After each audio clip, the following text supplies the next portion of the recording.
what really happened with your host, Mike Rivero. You're listening to the Republic Broadcasting Network, where you'll find out what the Fukushima's going on. And aloha, America. Welcome to our show today. It's Monday, July 30th, 2018. Oh my goodness, how the month has simply flown by. We have got a lot of stuff to talk about today. The phone lines are open, 800-313-9443. Mike is sitting in our control room, ready to answer the phone, put you on the air with your comments, criticisms, questions, opinions, and so forth here. So let's get right on into it. Over in Syria, the government troops have launched what they're describing as their final push to defeat ISIS in southern Syria. And, of course, Israel's still out there saying, you know, they better darn well stop at that buffer zone. But apparently there are about 70,000 members of various militant groups, although that number may be overestimated because apparently a lot of them are just skedaddling because at this point it's pretty much obvious their cause is lost. And most of them are mercenaries anyway, and mercenaries are not the kind to fight to the death because they want to cash those paychecks here. Now, story coming out of FortRuss.com is saying that the ISIS attacks against Syria were ordered by Israel out of their concern that the Syrian Arab army was making gains towards the south and may be emboldened to try and retake the Golan Heights. Which is Syrian territory. It's occupied by Israel. Israel has annexed it, but no other government on earth, not even the United States, has recognized Israel's sovereignty over the Golan. So it's very much a gray area, and Syria has every right to basically go on in and tell the Israelis, you need to get on out. That's our oil and gas over there. Pardon me. Now, Robert Fisk is a journalist that we have linked to many times past, and he does a lot of really good work. And he's out with a new article now where he basically was touring one of the bombed out militant outposts in Syria and basically noticed that the words Hughes Aircraft Co. Guided Missile Surface Attack was just stenciled on the spent missile tubes. And so he did a little bit of working, checking serial numbers and backtracking, looking through all the logs, and basically discovered that the missile casings used by Al-Qaeda all came from U.S. bases.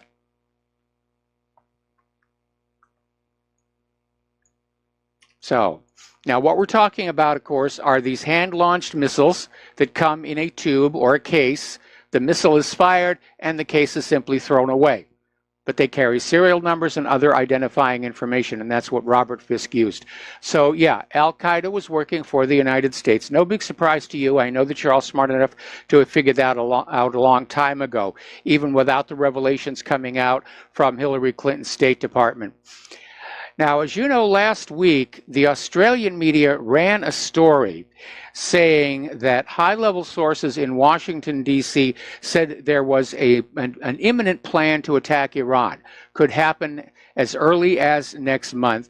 And Secretary of Defense Mattis just was quick to dismiss this as fiction. It's completely silly. And yet, as of today, other U.S. officials are saying that, yes, an attack is being considered right now.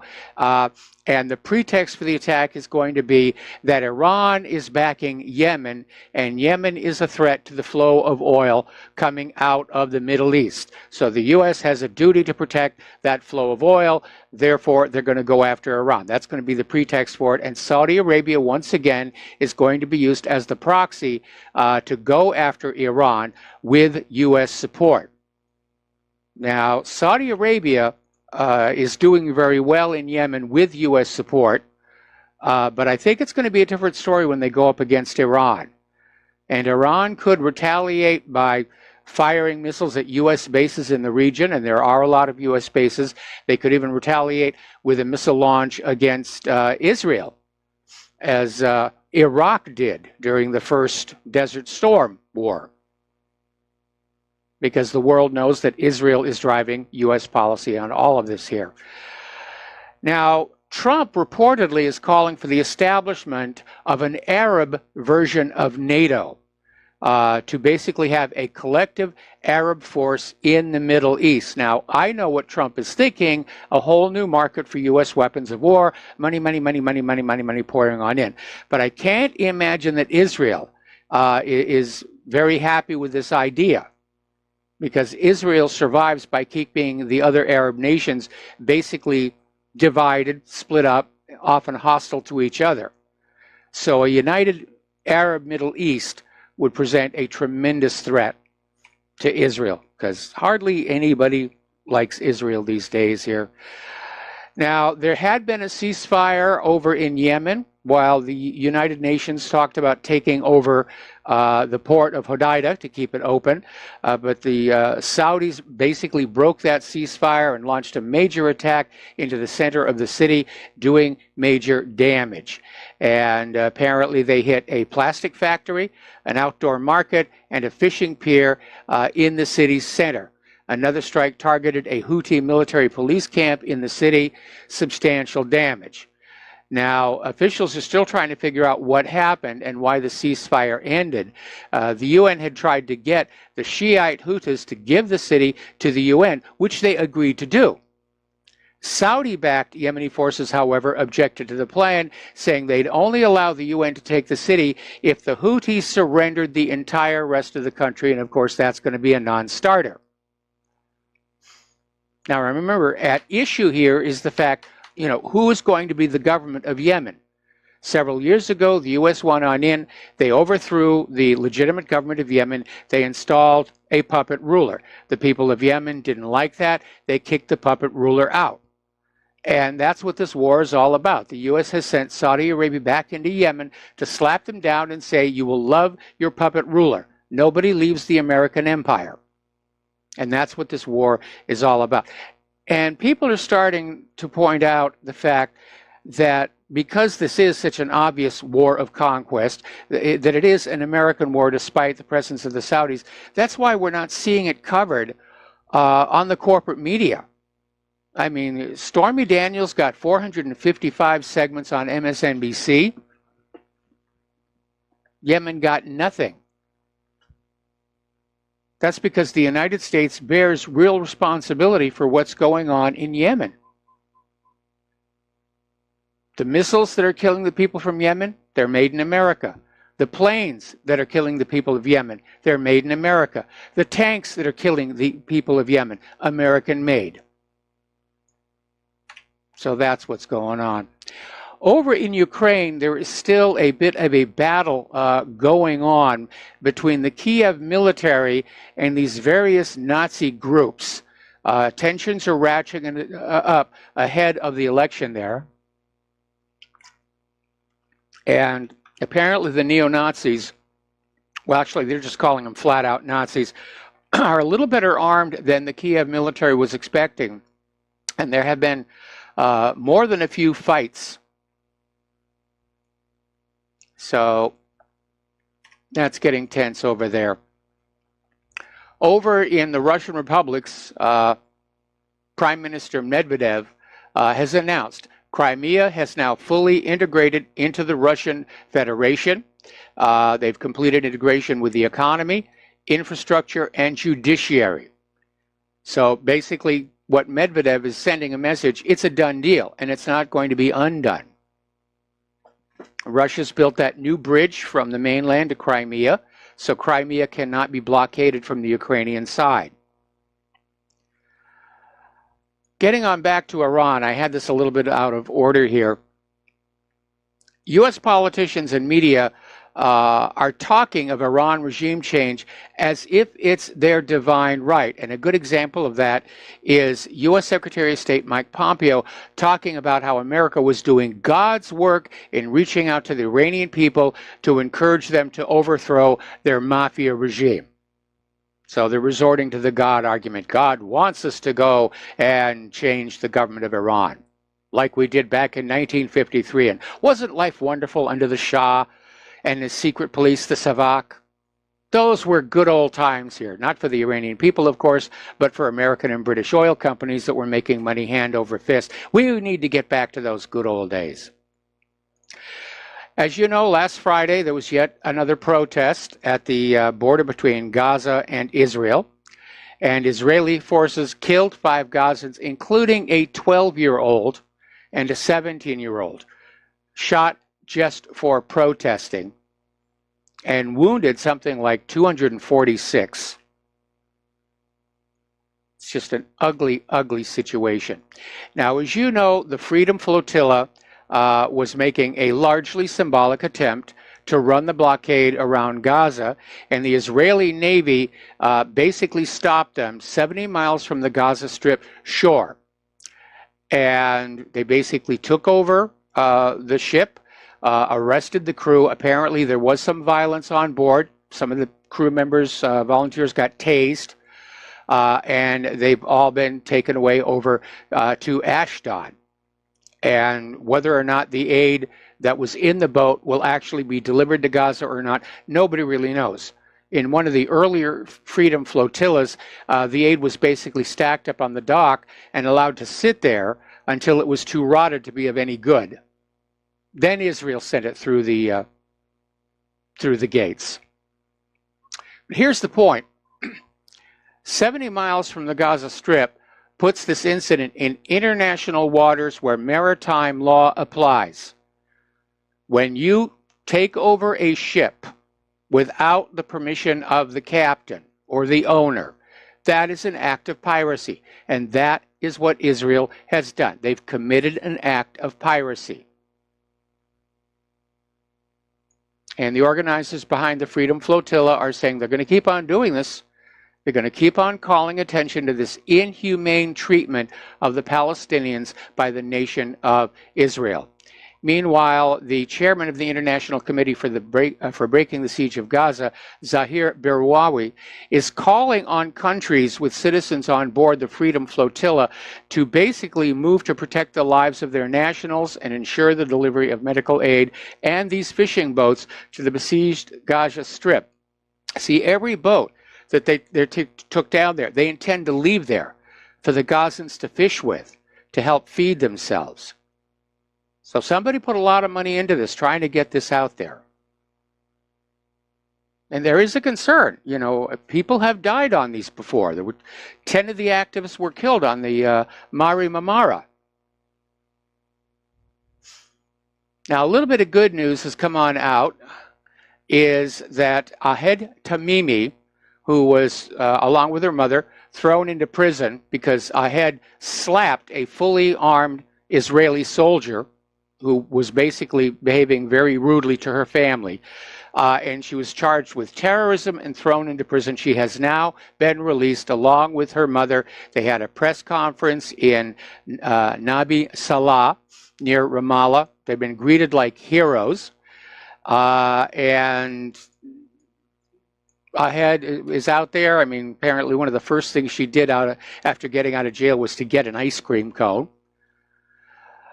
Meanwhile, there were these 2 Italian artists who had done this really well-done portrait of Ahed Tamimi on the Israeli separation barrier in Bethlehem. The artists have now been arrested. Nobody knows where Israel's holding them. The Israeli police are refusing to comment. So Israel has created a new martyr. Like Rachel Corrie, except of course, fortunately, Ahed Tamimi is still alive. But she's become a symbol of the oppression of the government of Israel on the people of Palestine. Now, for the 19th day in a row, Israel has closed the Kerem Shalom crossing, which is the sole commercial crossing with Gaza. And so basic goods are just not getting into Gaza, and as a result, Gaza's businesses, ordinary businesses unconnected with Hamas, are suffering huge economic loss. Now, the Gaza economy is already in dire straits from the blockade and Israeli policies. But this is Israel again exacting collective punishment on the people of Palestine, and that is a war crime. Yet again, a group of Jewish settlers has set fire to Palestinian property in the village of Jalud on the outskirts of the occupied West Bank city of Nablus. And witnesses said the settlers set fire to Palestinian farmland as well as a house which was severely damaged. At least 2.5 acres of wheat was also burned. The settlers also cut down dozens of Palestinian-owned trees in the area. No fatalities were reported. Now, as you know, at the end of last week, North Korea returned some 55 boxes with what are presumably the remains of U.S. and other UN forces who died at the start of the Korean War. And officials are saying this is showing that North Korea wants to improve relations. They took down that rocket testing stand. They returned the remains here. And there's another very subtle signal going on out. Prior to all of this tension, Kim Jong-un, when he would go on out, he would tour the military factories and places where the weapons were being prepared. That's all changed now. Kim Jong-un is now touring North Korean farms and civilian factories. And it looks like he is thinking that it's time to seriously address the economic hardship of the people there. And I still think that Kim Jong-un is considering going along with Moon Jae-in and reunifying Korea, at which point Kim Jong-un won't need weapons of deterrence against the United States, because the United States is not going to invade all of Korea without a really good reason here. Things are calming down so much, Japan is talking about standing down their missile interceptors that they put on up when all that tension was going on. Now, we've been talking about the high cost and the poor quality of America's military weapons. And apparently the aircraft carrier Gerald R. Ford has suffered yet another failure in its powertrain. It's going to cost about $30 million to fix. And apparently there's an issue with the aging aircraft we already have, the F-18 Super Hornets. Now, the Navy is ordering 18 new aircraft. Kuwait is ordering 28. But Boeing is making a lot of money trying to modernize and extend the life of all the existing F-18 jets. The Navy is referring to it as a severe readiness hole. So the money is flowing into the weapons.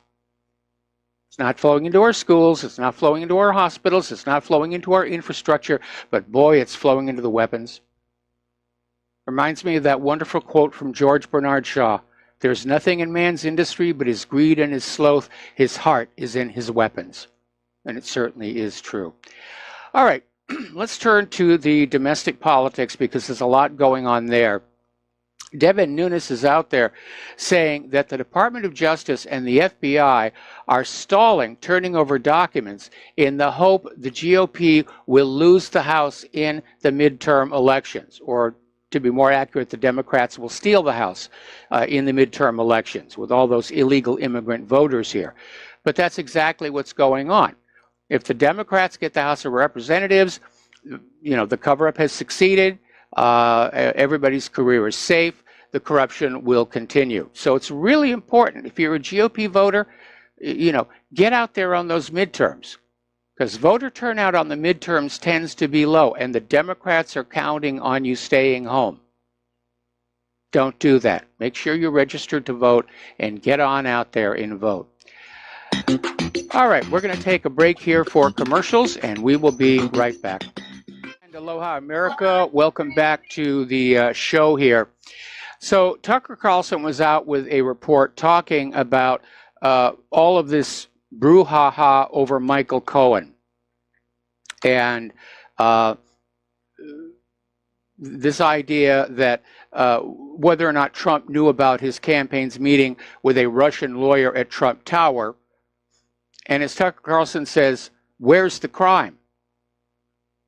Now, supposedly, this Russian lawyer offered to provide dirt on Hillary Clinton, like there isn't enough already floating around this country. But again, where's the crime? The Clinton campaign paid a foreign national named Christopher Steele to gather damaging information on Trump from other foreign nationals, including Russians. There really isn't a crime there. They're trying to smear Trump with it to make it look like he's evil, that he's colluding with the Russians. But again, collusion itself is not a crime. There's no law against collusion on the books. It just doesn't exist. Now, an interesting little article came out of Russia Today saying, with Michael Cohen as his personal attorney, Donald Trump needs no enemies. And it's basically painting a picture of just how desperate and pathetic this witch hunt against Trump has become. And Trump's personal attorney, former personal attorney, comes along to say, yeah, Trump did this, Trump did that. There was that audio tape of, discussing buying the rights to this former Playboy Playmate story. Apparently, she was out there marketing it, and a media institution had bought it, and Trump wanted to buy it away from them, which is a perfectly legitimate thing. Again, there is no crime there. Now, Trump's attorney, Rudy Giuliani, is saying that the feds confiscated 183 recordings made by Michael Cohen. Trump is only on one of them. But that's the one they wanted. That's the pay dirt. Going to get that on out there. Now, we've talked about Michael Cohen basically having ended his career here. He violated attorney-client privilege. Certainly all of his clients who are now aware he's been recording them, they're not going to trust him any longer. It turns out that Cohen had a vendetta against Donald Trump. This is coming out of page 6. And apparently Michael Cohen just sort of assumed that after Donald Trump won the election, that Michael Cohen, was going to get a job in the campaign and ultimately the White House. In fact, Cohen thought he deserved to be campaign manager when Paul Manafort was kicked out. Then apparently he thought he should be Trump's chief of staff or White House counsel. And people who know Michael Cohen are saying he's very bitter that he didn't get the job. And that may have been the lever that Rosenstein used to basically pry information out of him. Now, Cohen used to tell people he went to law school in Michigan, implying he got his degree from the highly rated University of Michigan.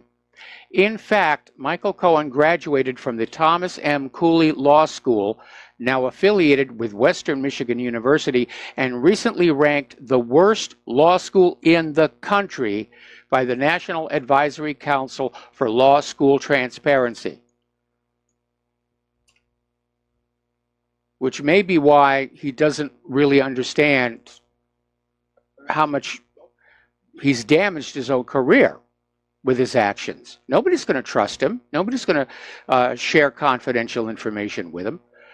Cohen's attitude seems to be that once I'm no longer working for you, I can spill your secrets all over the place. Well, nobody's going to hire him in the first place with an attitude like that.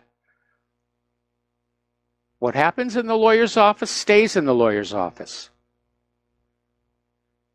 A lawyer with a reputation for blabbing secrets after, the client leaves is not going to see any clients coming in that door. Okay, the Daily Caller News Foundation and Judicial Watch have asked a federal judge to order the Department of Justice to preserve all of former FBI Director James Comey's personal emails that were related to 2 Freedom of Information Act requests. And both groups filed their motion before U.S. District Court for the District of Columbia, Judge Kolar Kotali. Colleen Kohler-Kotelly, who was nominated by former President Ronald Reagan. Now, Judicial Watch and the Daily Caller had to file suit against the Justice Department as part of the Freedom of Information Act requests, which Department of Justice, and for that matter the FBI, are simply refusing to honor, even though the law says non-classified documents are to be given to any public interest groups or interested private citizens who request them. That's the way it's supposed to work. They have no legal foundation for withholding them. They're just trying to drag out the clock. We'll be right back after these few words. Aloha, America. Welcome back to our show here. Now, yesterday, House Intelligence Committee Chair Devin Nunes said the American people will be shocked when the redacted portion of Carter Page's FISA warrant application is revealed. And he said, we are quite confident that once the American people see these 20 pages, at least for those that will get real reporting on this issue, little dig at the corporate media on his part, they will be shocked by what's in the FISA application. He's basically implying the public may soon see an unredacted or at least a less redacted copy. Now, the word that we're getting is the redactions were all about protecting the image of the FBI. And we've got people like Representative Gates is out there saying what we've got here, what they're starting to uncover is already far worse than Watergate. And they're working really hard to dig it on out. And of course, the Democrats, they're scared. And they are trying to drag out the release of any more information. They're literally betting the future of their party and whether or not they go to jail on retaking the House of Representatives. So it's a guarantee they're going to cheat. They're going to get all the illegals in there they can to vote and vote Democratic, and they're going to try and steal that House of Representatives so they can shut all these investigations down. And then life will go on as it has been here. Now, there's an interesting article. This came out of Spiked Online.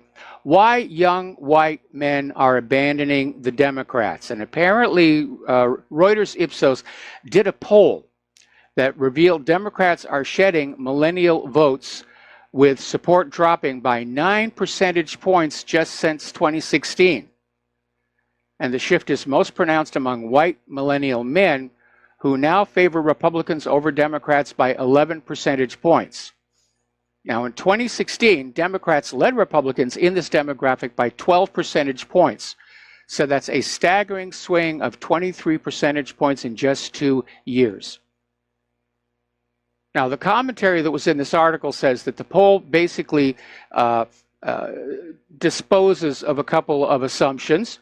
The first assumption is that young people are naturally drawn to the Democrats. Second, that the chaos and incompetence of Donald Trump's rule are not enough to turn voters blue. And 2/3 of those polled dislike Trump. That distaste does not translate into either a rejection of the GOP as a whole or onto support as the Democrats. Well, I'll tell you what's really obvious here. White males have come under attack by the liberal Democrats. We're being demonized, we're being marginalized, we're being accused of all kinds of things, constantly smeared. We've become the new scapegoat group for the liberal Democrats. So, of course, why would we support them? Now, here's another little article, and this gets right to the heart of it. This came from unheard.com, and it says, liberal smugness will destroy the left. And apparently, they're quoting this Emmett Renson, who did an essay for the Vox website. And he says, there's a smug style in American liberalism. It's been growing for 2 decades. It's a way of conducting politics predicated on the belief that American life is not divided by moral differences or policy divisions, but by the failure of half the country to know what's good for them. In other words, the liberals have this unshakable sense they are right, no matter what the facts, logic, law, or evidence may indicate. It's turned into a cult. And yeah, they are out there with that smug little attitude, we're right, and you're just too stupid to understand us and see the world the way it is. Well, the world the liberals are crafting, of course, as you know, is a world where men are allowed to use the ladies' room, but straws are now banned. So it's getting a little out there. Okay. Maxine Waters is out there again. Basically, she gave an interview to CNBC last Wednesday on which she urged even more riots against President Trump and anyone who supports him.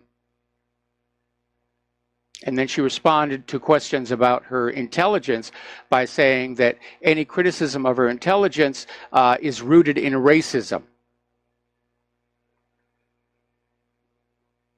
So she went on to say, I think he's dangerous. I don't know why people take it. I think people should be out in the streets screaming to the top of their voice, do something, make something happen. Now, incitement to violence is a crime. And under the Supreme Court decision, Brandenburg versus Ohio, it is not protected by the First Amendment. Why is this woman not in handcuffs? Why are all these liberal Democrats and has-been celebrities basically out there screaming and calling literally for the death of the president? And they're getting away with it, and the corporate media is giving them airtime for it. It's obscene.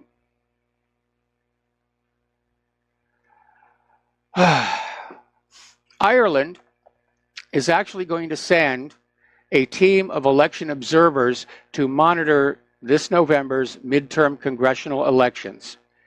And this is a reversal of its previous position that it did not focus on monitoring the conduct of democratic elections in the EU, the US, or Canada. Well, it's good that there's going to be some monitors. We need a lot of monitors. But as long as we have those electronic machines, whether it's the voting machines at the polling places or the electronic machines that count the ballots, monitors can't see inside to know that what's going on is honest.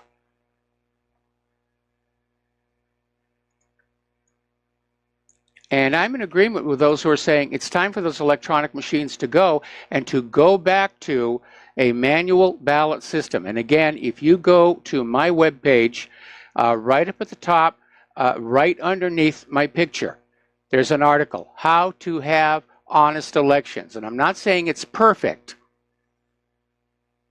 but it's a lot better than what we've got right now. It's going to make it very easy to spot election fraud. It's going to make it very hard to commit election fraud. That's the complete reversal of our current system, which seems designed to facilitate and then conceal massive election fraud. And it's time to stop. We're not going to get our country back until we get honest elections. That's the necessary first step. Well, apparently TSA, deciding that they don't have anything better to do, are now surveilling ordinary, law-abiding American travelers with air marshals. It's a new program called Quiet Skies, and it monitors U.S. citizens with no prior criminal record and who don't have any red flags when they go through security. These are people who TSA at the gate is saying these people are okay, yet they're still being surveilled and spied on. Now, according to a TSA memo cited by the Boston Globe, who wrote this article, the people being surveilled and following the program are not under investigation by any agency. They're not in the terrorist screening database. It's just ordinary people like you, like me, who have done nothing wrong, and the government still wants to spy on us. George Orwell, pick up the white courtesy telephone. So let's talk a little bit about the economic news. Over in the European Union, the European Commission has decided to back off on their war on cash. basically admitting that physical cash is not quite the source of all evil that many EU institutions, including the Commission itself, had made it out to be. And it's basically abandoned its war on cash. And basically, they concluded cash restrictions would have little effect on terrorist financing. Cash restrictions could be useful in combating money laundering, but are of limited help against tax fraud. And of course, the final one, the people of Europe don't want cash, cashless society or limits on cash. And as I've said before, I've lost count of the number of times that Claire and I have gone down to our local supermarket or a burger place or all kinds of places around here. And those electronic machines will be down and people will be standing there holding those little plastic cards, stuck, not able to do anything. And because we prefer to pay in cash, we'll get our burgers, our groceries, and we'll go home happy.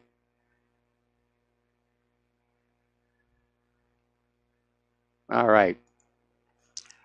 Article out of Zero Hedge, why Americans are about to experience sharply higher prices. And basically, they're talking about the fact that the price jumps linked to the tariffs are already starting to hit the consumer level. And I know this because yesterday I had to go down to the Office Depot and buy some office supplies, and the prices had really jumped by about 20% because so much of what we buy is still being made in China and not produced here in the U.S. So we're already starting to feel the pinch. Apparently, Donald Trump is a big fan of Coca-Cola, and he's going to be paying a little bit more for that six-pack because of the tariffs on the aluminum that goes into those cans. Now, as you know, and I realize I'm not supposed to say that it's racist or something, but Russia has been selling off its U.S. treasuries. It's buying gold like crazy. At this point, they have sold off 80% of their U.S. treasuries. They're moving out of the market. They're not a major player in U.S. treasuries. A lot of countries are doing that as well.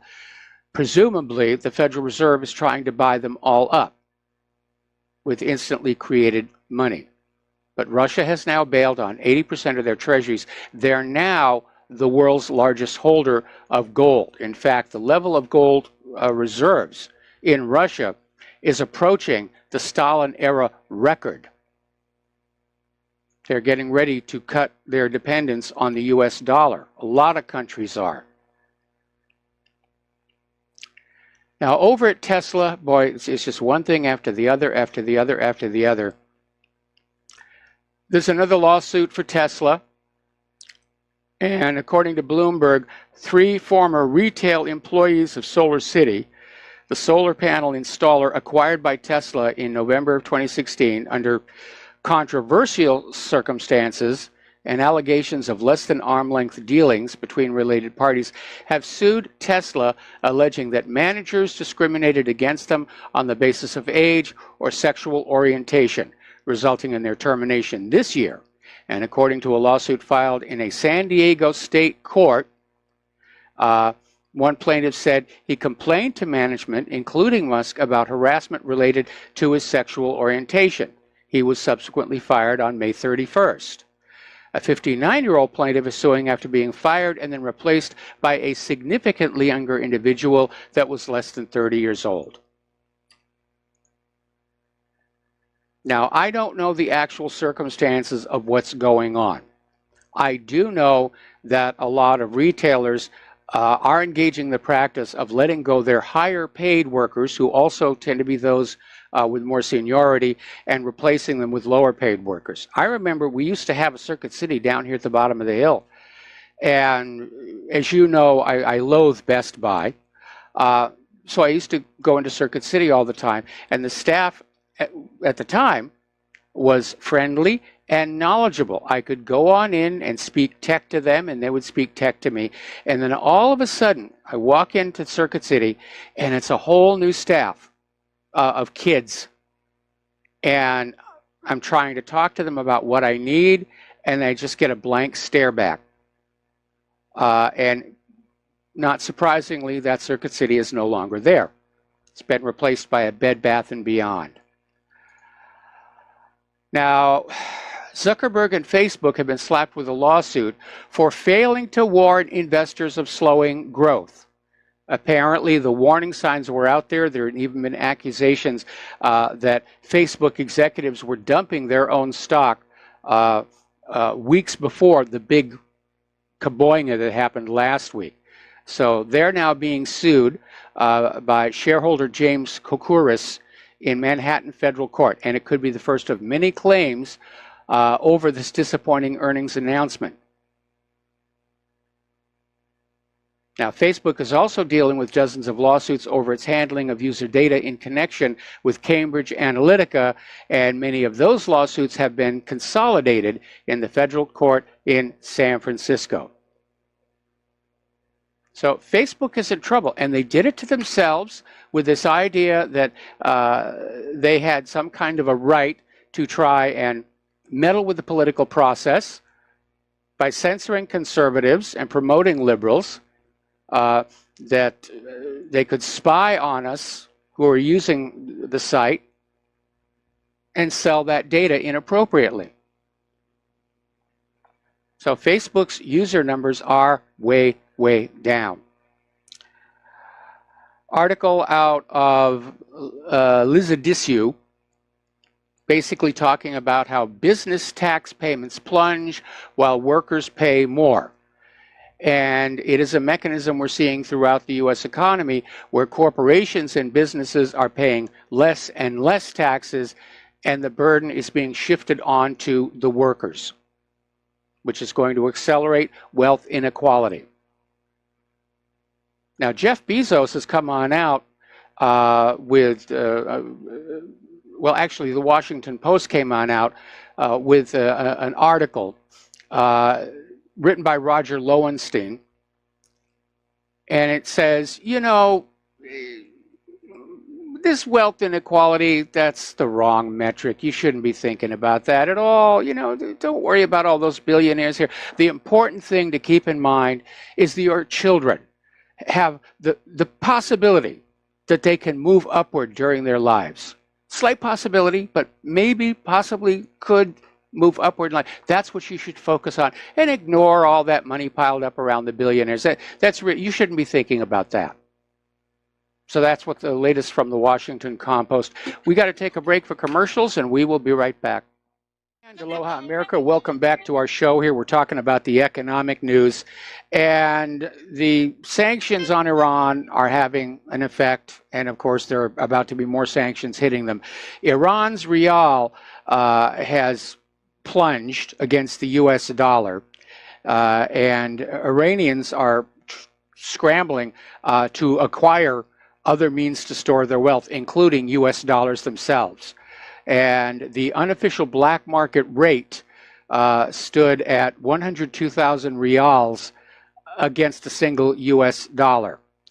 Now, the rial has lost half of its value against the U.S. dollar over the last 4 months, breaking through the 50,000 to 1 mark in March for the first time. Now, back in April, Tehran deployed a series of measures to try and stop the slide, including firing the governor of the central bank, fixing the rial at 42,000, and threatening to crack down on the black market traders. So we'll see what's going to happen over there. Turkey, as you know, has been pivoting away from the United States ever since that failed coup d'etat attempt. And now they're starting to approach the BRICS nation. And they're saying they want to sign up. They want to add a T to BRICS, turn it into BRICS. And Erdogan has called on leaders of the BRICS nations to basically allow Turkey's accession to the group. And we may see more of that. Over in Iran, Hossein Ashuri, who's the deputy director of the Islamic Republic of Iran Railways, was in an interview in Sputnik News saying how the sanctions imposed on Russia and Iran are not going to have an effect on relations between the two countries. If anything, it's going to drive them together, and will not affect the planned Russia-Iran railway project. They're getting ready to build a whole new rail line, basically to communicate between Russia and Iran. So they're moving forward with that project here. Over in Great Britain, there is more and more talk of a hard Brexit. The Remainers are still out there saying, no, no, no, we've got to kiss and make up with the EU. You have the Brexit in name only people like Theresa May saying, well, we're going to have a Brexit, but we're still going to be part of the common market, and we're still going to be have the open borders with the EU and all the rest of that. But more and more people in the general population are saying it's time for a hard Brexit. Now, if that were to happen, if the Brexit happens and there's no deal with the EU, Britain is going to be cut off from a lot of supplies that they normally would get from the EU. And they're already starting to stockpile critical materials, and the Army is on standby to deliver key supplies of food, fuel, and medicines in the event of a no-deal scenario. This is something that they usually reserve for civil emergencies like severe weather, where the far-flung parts of the UK are basically cut off. So they're making plans to basically go ahead with a hard Brexit. All right, we're going to take a break for station identification. Back with hour number 2 after these few words. And aloha, America. Welcome back to our show, hour number 2. The phone lines are open, 800-313-9443. And we're talking about the furor over Brexit, where the Remainers still want to remain. They're screaming, there's got to be a second referendum. We didn't cheat hard enough in the first one. We deserve a second try. You have the soft Brexiteers who are basically aiming for a Brexit in name only, and trying to keep Great Britain tangled up in the EU as much as possible. And now there is a growing chorus of voices calling for a hard Brexit, to just say, to heck with it all. You know, we're going to restore our borders, go back to our own policies, and the EU has nothing to say about anything here. And I'm sure that in the event of a hard Brexit, the EU would throw a tantrum or two, but they'd go back to making trade deals with Great Britain. Meanwhile, over in Italy, their Interior Minister Salvini, who's a critic of the EU, and he blames a lot of Italy's problems on the euro and the open borders situation.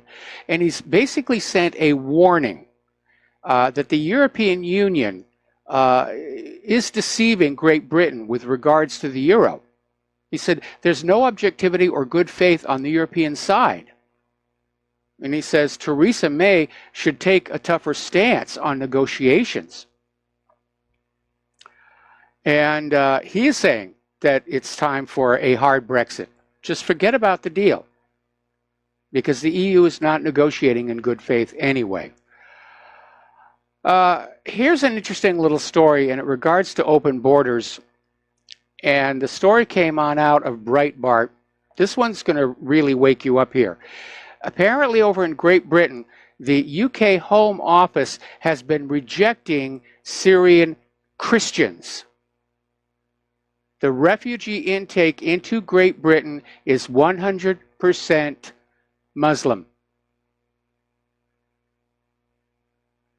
And it's being called a national disgrace. And apparently the Sunday Times was trying to find out what was going on. And the numbers came out of a group called the Barnabas Fund, which is an aid agency supporting Christians persecuted for their faith. And they got the information via Freedom of Information Act, the British equivalent, after a long tussle with the Home Office.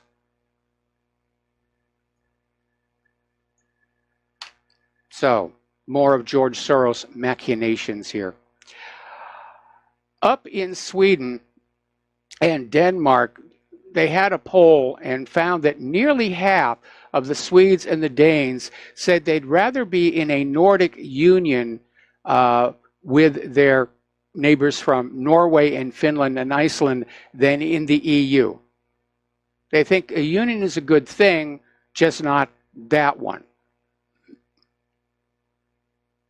So the EU experiment is definitely here in trouble. Over in Germany, support for the German Christian Democratic Union, which is led by current Chancellor Angela Merkel, and its Bavarian sister party, Christian Social Union, have fallen to a 12-year low, according to the latest poll by MNID. So it is coming apart. The people of Europe have just had it between the ECB, EU tinkering in the internal affairs of the member states, and the open borders issue. They've had it. All right, we have a caller on the line. Jason in Tucson, aloha. Welcome to the show. What's on your mind? Hey, thank you, Michael. Just going back to the topic you were talking about a few minutes ago about using cash at the grocery stores when the system goes down. Yep. I'd just like to remind people that about a year and a half or so ago in northern Arizona, somebody in the middle of the desert dug up and cut the internet line with a big, like industrial laser cutter. It shut down large portions of northern Arizona. The grocery stores, since their cash registers are tied into corporate through the internet, it shut everything down. They didn't even use cash. They literally just shut the doors. So even if you have cash, it's better to have something on hand at home, I guess. Well, at our supermarket, again, their cash registers are also tied in with corporate, but apparently their computers have local drives that record all the transactions for a one-time download or upload, as it were, in the middle of the night. So they were able to do cash transactions, and That's great. I mean, I wish all places were that way, but I'm just saying, when they did that in Arizona, that's what happened. They shut almost the entire northern end of the state shut down. It was basically all the little mom and pop shops and little Circle K's, the convenience stores that stayed open. But I just wanted to point that out to people. It's not always going to work, when it shuts down. Okay, well, again, my experiences here on Hawaii has been that when those computer cash registers go down, cash is definitely king. Hey, well, thank you, Michael. Have a good day. All right, thanks an awful lot. We're going to do a shout out now to our on-air affiliates who are just now rejoining the network. Donald Trump is back pushing for his border wall, and he's calling on Congress to basically fix the immigration laws and saying the Democrats have to cooperate. Otherwise, he will allow the federal government to shut down. And he's saying, I would be willing to shut down government if the Democrats do not give us the votes for border security, which includes the wall. Now, his comment about new immigration laws, we already have immigration laws. They're not being enforced. And that's one of the problems that we have with government in general. They advertise themselves to you by saying, we're going to pass a law. You're unhappy about this. We're going to pass a new law, ignoring the fact that there are already laws against a lot of what's going on that simply are not enforced. Title 8. Look at Title 8 sometime.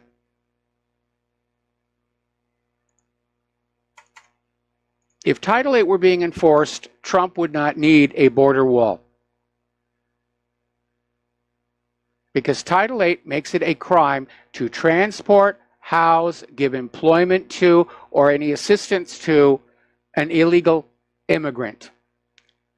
And if that were being enforced, if enough people went to jail over that, the financial incentive to the illegals would dry up.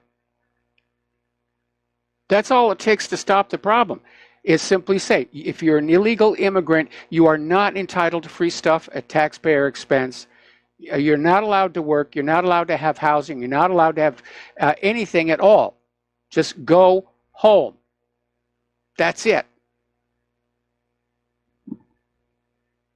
Meanwhile, Maxine Waters is out there saying that Trump is only bluffing and he's bullying, about this government shutdown over the border wall. I don't know, Maxine. I wouldn't call his bluff on this one. I mean, the immigration problem is out of control, both here and in Europe, and look at all the damage it's doing. Now, Democratic Representative Ben Ray Lujan who is the Democrat Congressional Campaign Committee chair, was interviewed on This Week. And Martha Raddatz pressed him on the question of whether Democrats really want to abolish the Immigration and Customs Enforcement. And Ben Ray Lujan just ducked the question. He avoided it twice. And at the end, Ohio Republican Representative Steve Stivers pointed out to Martha that Lujan did not answer the question. And Raddatz agreed. The Democrats are desperate to flood this nation with illegal immigrants. They're going to offer them all kinds of free stuff that you are going to be forced to pay for so they can get their votes. That's it. From the Democratic point of view, they're fighting for their careers, their freedom. They want that House of Representatives in order to shut down all of these investigations. So, come November, we're really going to have to push to get out the vote for the Republicans. Any Republicans, I don't care which one. Just get out and vote Republican. Now, over in Kentucky, a Democratic candidate, Hank Linderman, who's challenging Representative Brett Guthrie in November, has come on out demanding amnesty for all undocumented immigrants. And he's out there saying, I'm calling for action to help the millions of undocumented people already working in our communities, serving in our military, and raising families by granting amnesty. Well, I'm sorry, Mr. Linderman, they shouldn't be working in our communities. That's a Title VIII violation. And the military has started letting the illegal immigrants go. They canceled that program. And they shouldn't be raising families here either. They're plopping out the kids in order to have an anchor baby. Some of these girls are coming across the border already pregnant, just trying to get in, have the baby, and then they get to stay. This is utterly ridiculous.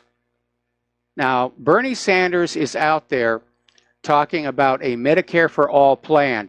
And when you factor in all the illegal immigrants who have all these anchor babies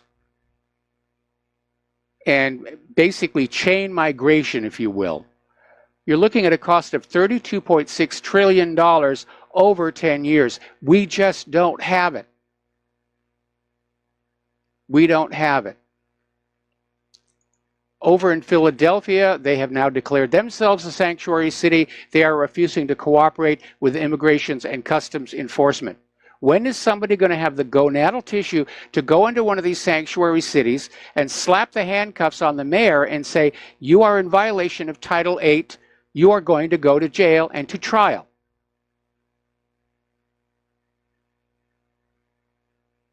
I mean, we all know what's going on. Even Tucker Carlson was out with an episode on how the Democrats are working to steal the 2018 and 2020 elections by using illegal immigrant voters.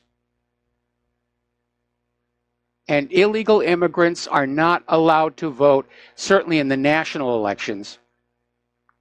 We're seeing all these communities like San Francisco, they're saying, well, it's okay for them to vote in like the school board. And next it'll be congressional representation. Although there's a federal law against that. But the open borders people are already in flagrant violation of the existing law. The fact that it's, you know, there's a federal law against having an illegal immigrant vote in a national election won't stop them.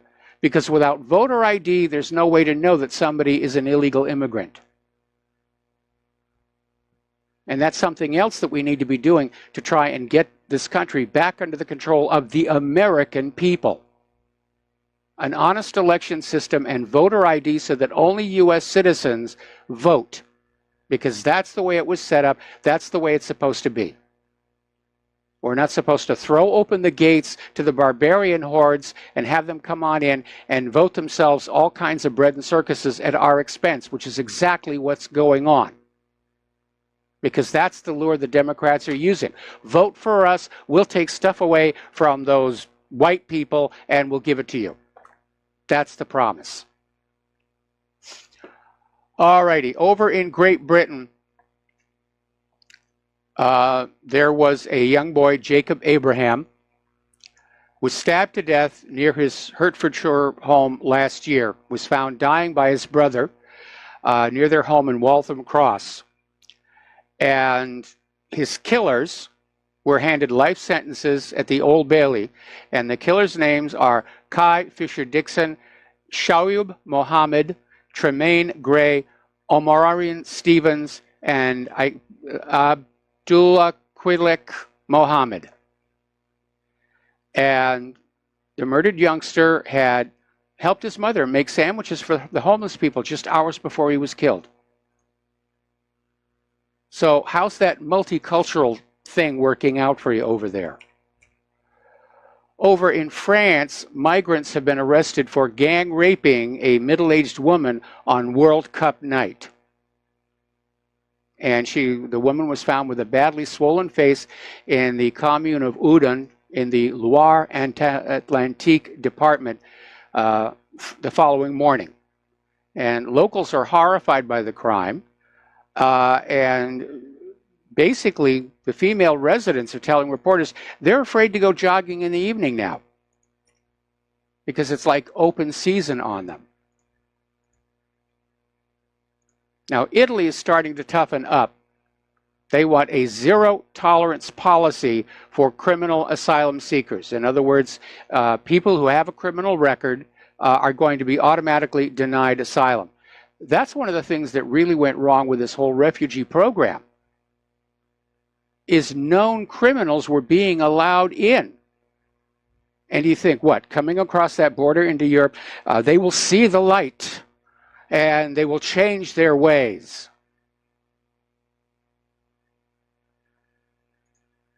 Not really. It's not been the experience so far.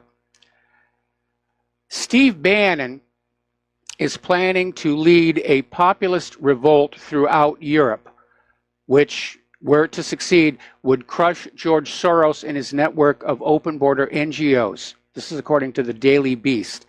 And Bannon will set up a Brussels-based nonprofit NGO called simply The Movement, which will go head-to-head with Soros with the goal of uniting like-minded European parties and conservative think tanks along with other support structures. Nigel Farage thinks this is a really good idea, that the Bannon plan could help populists to EU election victory. Because the EU and Soros, they don't like populist candidates. They want candidates who are going to go along with the agenda. All righty. Over in Austria, there is this group called the Identitarian Movement. And 17 of their activists were accused of forming a criminal hate speech organization under the country's mafia law because they were criticizing the open border policy. That was it. Trying to silence them by arresting them, suing them, sending them to jail. They have now been found innocent on all the charges. Apparently, 2 of them had to pay a minor fine for some damage that occurred during their protest. But it basically reasserts that people in a country who are being made uncomfortable by the open borders policy have a legitimate right to say, I don't like this. I don't like what's happening to our country here. Now, last week, there was this open borders activist, Ellen Urson, who made a big stink on an airplane on which there was a man who was being deported. And she got up and refused to sit down, and they almost called the cops on her. Finally, they got her to sit on down, and the plane took off. And she was being lauded as a heroine by the open borders people. She took a stand against deportation here. Turns out the guy that she was defending from deportation, 52-year-old Afghan man, was convicted of abuse and sentenced to jail. It was a criminal. The open borders people are defending criminals. They may not know it, but that's the crime right there. They don't know what they're doing. They do not know what they're doing. Now, the New York Times, or the New York Slimes, has come out with a blast at my home state, New Hampshire, as well as Vermont and Maine, basically saying, you know, they're bad because they're nearly all white. And in a piece titled New Hampshire, 94% white, asks, how do you diversify a whole state? And the New York Times chronicles the supposed hardship of immigrants who allegedly do not have the comfort and support of a built-in community in states like New Hampshire because their populations are too white. And the New York Times interviewed immigrant Catalina Celentano, who complained that when she moved to New Hampshire, she could not speak Spanish often because the state was 94% white. Okay, Catalina, you're not supposed to speak Spanish in New Hampshire.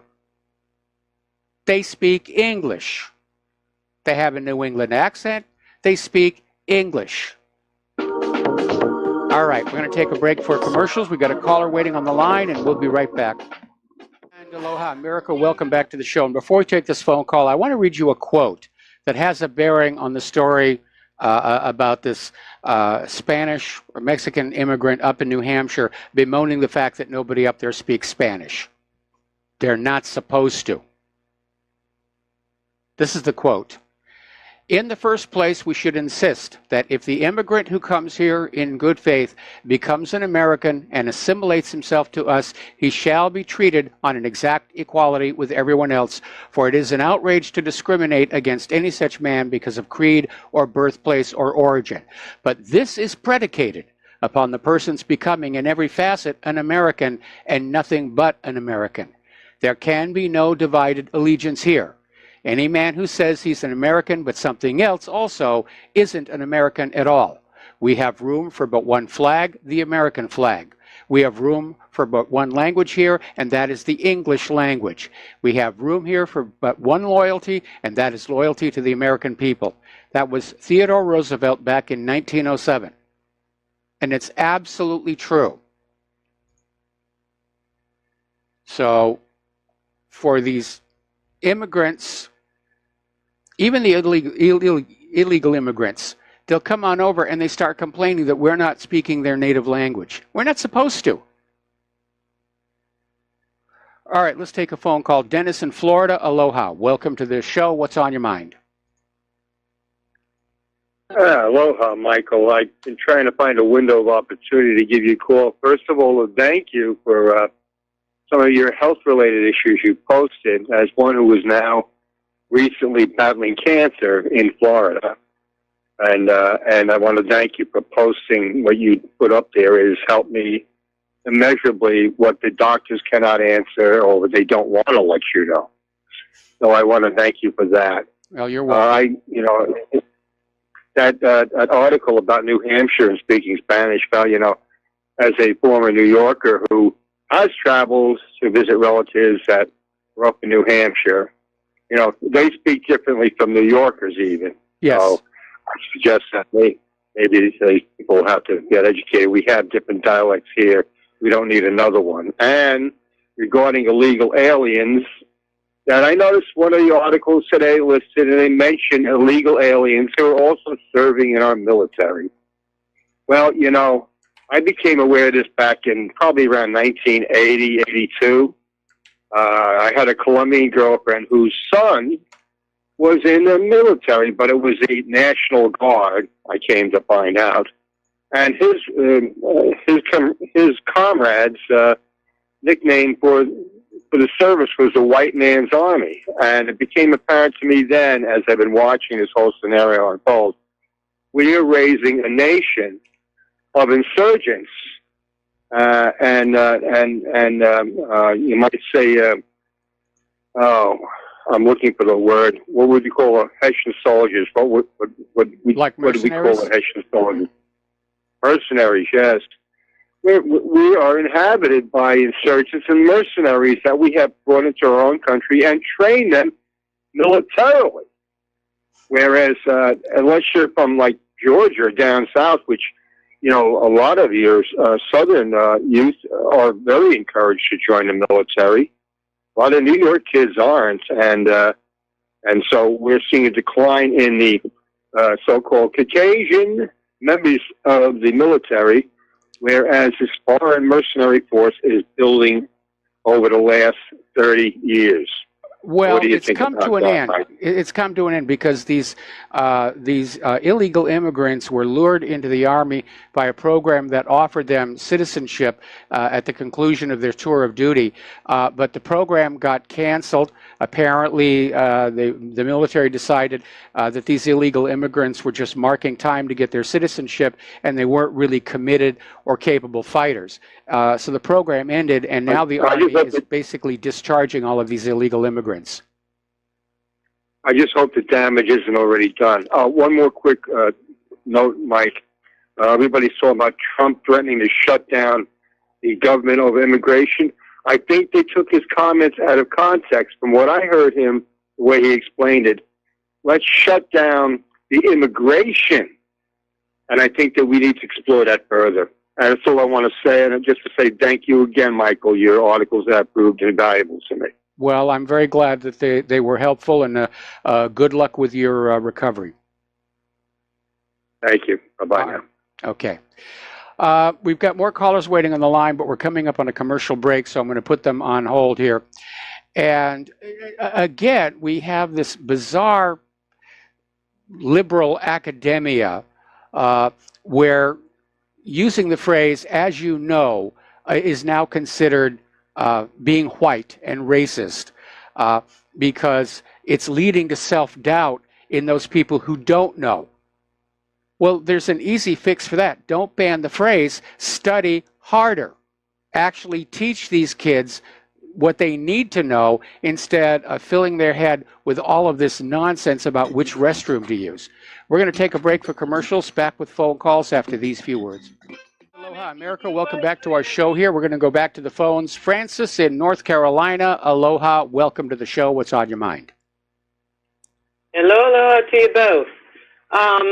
I've got a bit of a stickler with you that didn't make any logical sense for someone who's highly illogical.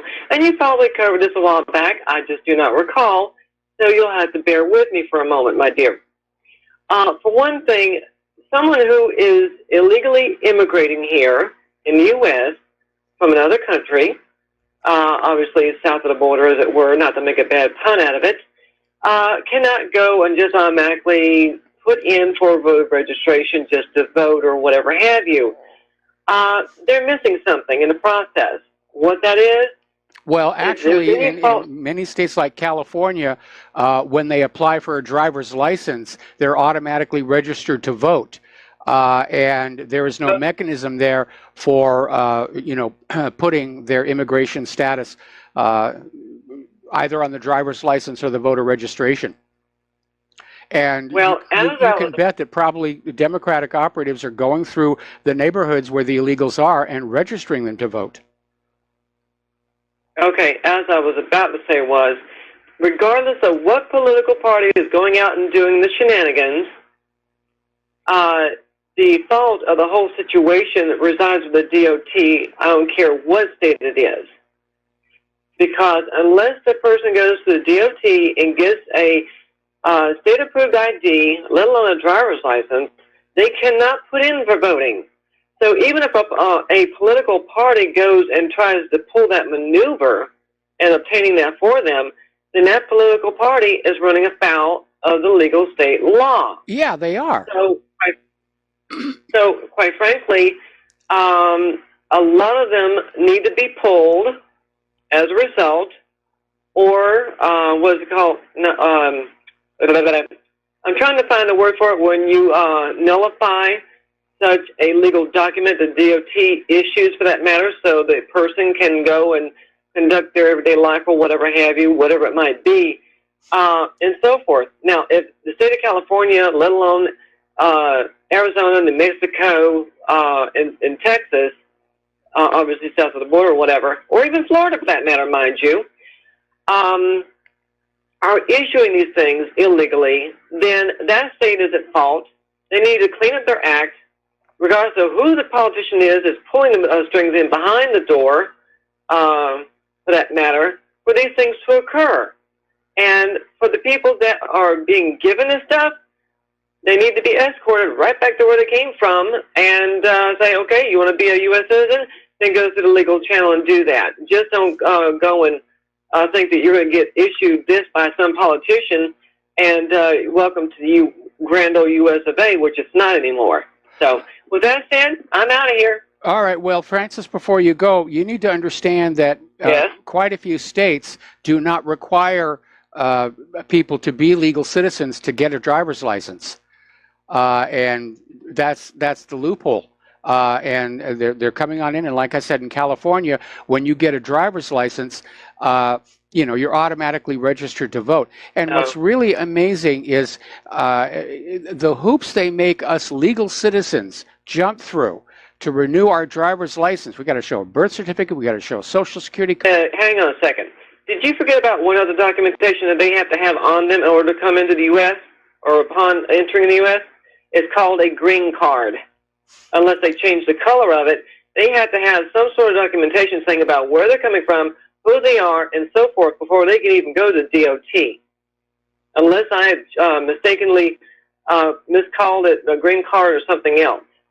But they have to have some sort of issuance of some ID card in order to come into the U.S. Otherwise, how to get past the border? They walk over. You can't even go.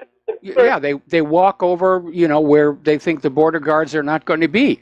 And they come on in, and, these various groups literally will show up with a bus to pick them up and take them on out to these sanctuary cities. I mean, it's a complete giveaway of our country by these open border individuals. Anyway, listen. Okay. Anything else, Francis? That's it. Just curious about the illogical nature of the whole mess. They need to get their act together, as it were, but I could say worse than that. Yeah, later. It's illogical. It's also illegal. But again, as we've been seeing all along, the Democrats and the open border enthusiasts, they're not concerned with the law. Remember that article we were talking about, liberal smugness? We know we're right no matter what.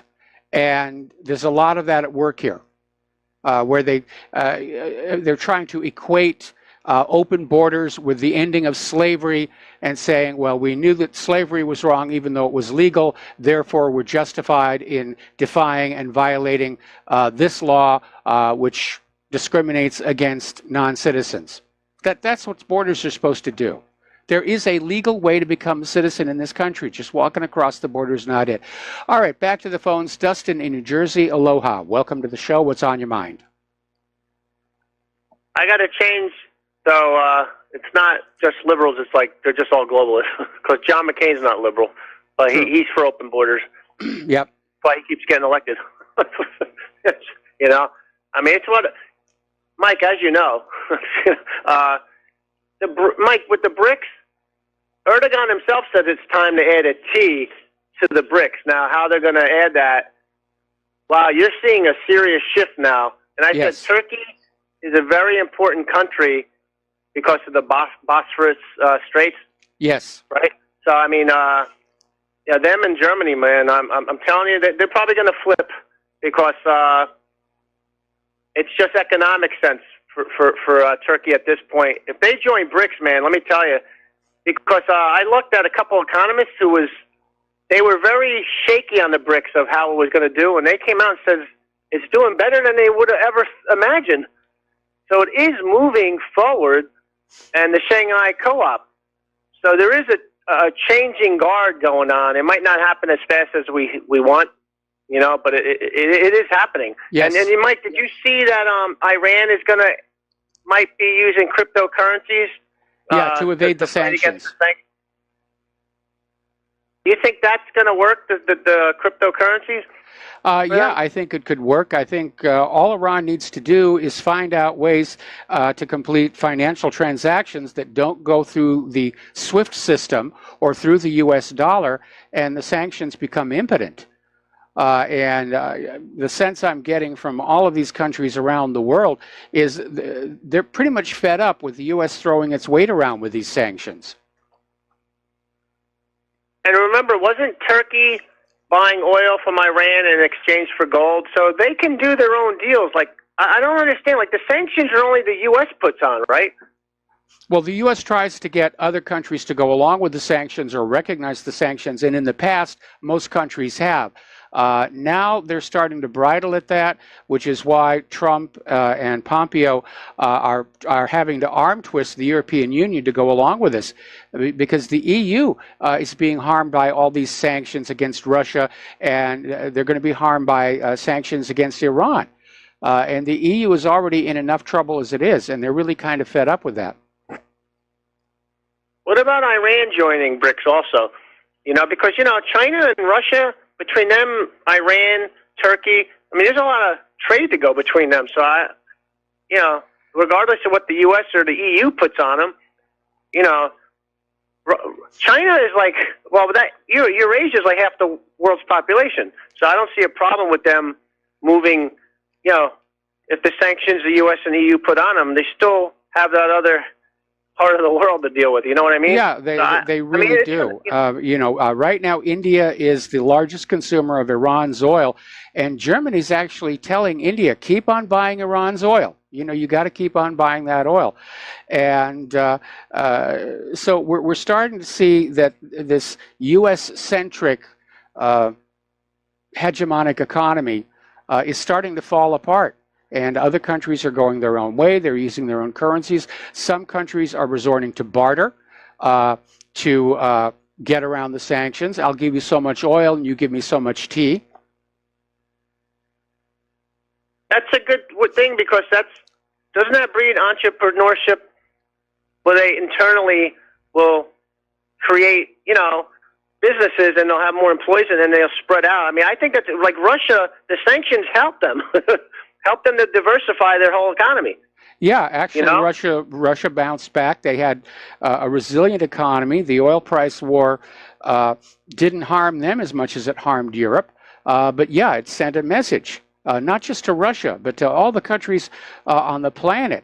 Learn how to be self-sufficient. Break away from this idea of globalism where all the cars are made in this one place and all the electronics are made in this one place and all the clothing is made in this one place and you're all bound together by all this global trade. People are seeing that's now a broken political model, and they want to go back to being self-sufficient, independent nations. And that leads me, Mike, to the $14.2 or $14.5 billion left of Russia's treasuries that they have. Now, that's got to be a warning sign for the United States, because once they go get rid of them all, I don't think it'll ever buy them again. I really don't. I don't think they will. I think most investors understand there is a treasury bond bubble. And the U.S. government is basically struggling to make those payments on those treasury bonds. And the yield curve has inverted, which usually signals a recession. But I think these other countries are realizing these bonds are, in fact, quite risky. I think China's got, what, $1 trillion left, 1.2 maybe in treasuries. But what is it? 1.3 trillion. If they were to dump those all at once, that would be the end of it. But you do know that they're not buying properties here commercially. They slow down big time because it's a bubble also. Yes. So they're all getting out now. Yep. It's just not being advertised. Hey, Mike, real quick, did you ever heard of, I want to switch gears on something called photonic radar? Yes. The Russians are working on, and yes. It uses laser pulse. Yeah, I don't really understand. There's not too much information on it out there. I can't find. But I don't know if you can explain a little. I'll get off the air and listen. Well, it's really very simple. Instead of using radio waves to search for an incoming threat, they're using optics. And as Dustin was saying, it basically sends out a laser beam that hits an object, and there's a reflection that comes on back to the radar site. And the advantage of it is that stealth technology doesn't work against it. The disadvantage is that you have to have clear skies to use it and very little turbulence. The more turbulent the atmosphere is, the shorter the range that this will work. But yeah, it's an idea that's been floating around the defense establishment for more than a few years now. But its primary advantage is it can see things like the F-35 and the B-2. All right, let's see. We're going to go back to the phones. Mark in North Carolina, aloha. Welcome to the show. What's on your mind? How you doing there, Mike? Mike, I think we've got some good news about Facebook. I think they're starting to fold. They're starting to cave. Yeah. This morning, I tried to get, what is it, Real News by David Knight and a couple other things on Facebook, and I couldn't get it. I couldn't get it on YouTube. I finally got it on something else when I was in the car, but it didn't come out. But anyway, a little while ago, I saw that Facebook came on and said that with the what's it, War Room with Owen Schroyer is on now, InfoWars and all that, and sure enough. So evidently, I think what's happened is they see what's happening to their stock. They see it looks to me like they're about to go under. Twitter also, and they're starting to cave, and they're starting to, which is good, is really great. Nothing like cutting off that money to really start making these people perform. I think it should go even further. I think you need antitrust action against these companies, but this is a good start. This seems to be, maybe finally Zuckerberg got the message when, he looks at the stock plunging, what was it, over 25% or something like that. I think it went down again today. Yes. And I think that's fine. The fact that, bingo, InfoWars is on there again.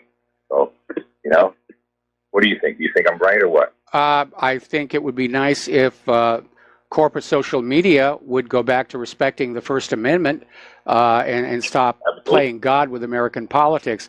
I don't know if this is a real reform or it's a temporary Band-Aid where they're going to try and, not censor and be balanced for a little while to lure their user base back. Then as we get closer to the midterms and closer to 2020, they'll be back to the same old things. But you're right. Zuckerberg is facing a stockholder revolt. They're calling for him to resign as chairman of the board. We had that poll last week that we were talking about where people are starting to say Facebook could vanish as quickly as MySpace did. Right, that's what I would think. I told my son that. My son's a lot smarter when it comes to business things than I am because he majored in that in college recently, and he says, no, it's just totally different. It's not different.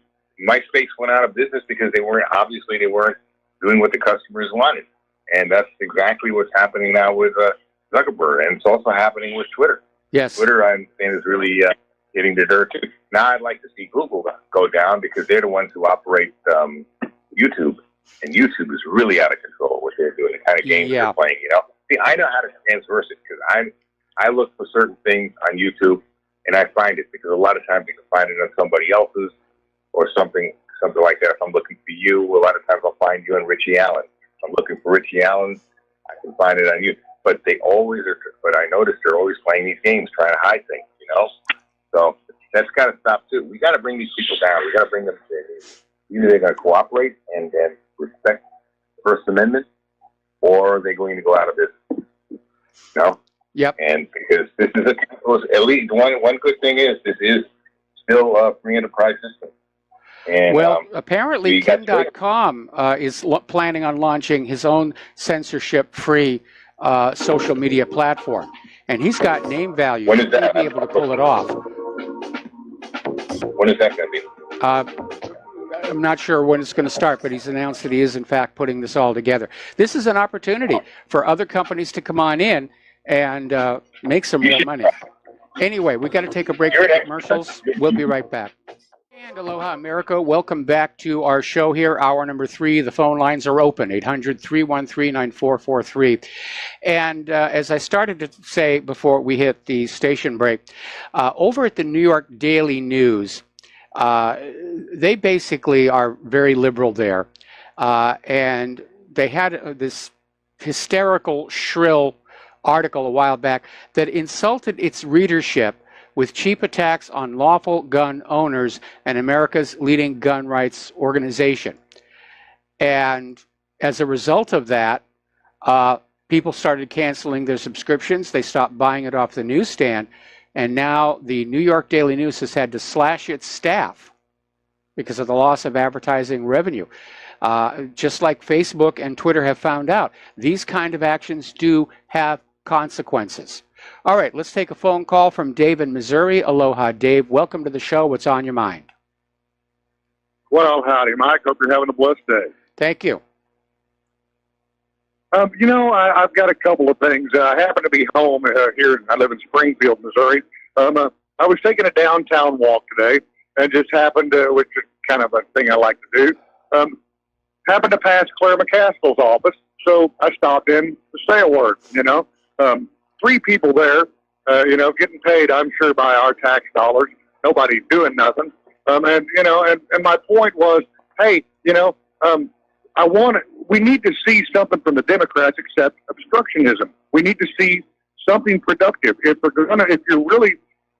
you're a viable party, if you have, an idea, man, we need to hear it now because, all you're doing and the way you look are total obstructionists. You're looking fools to everybody.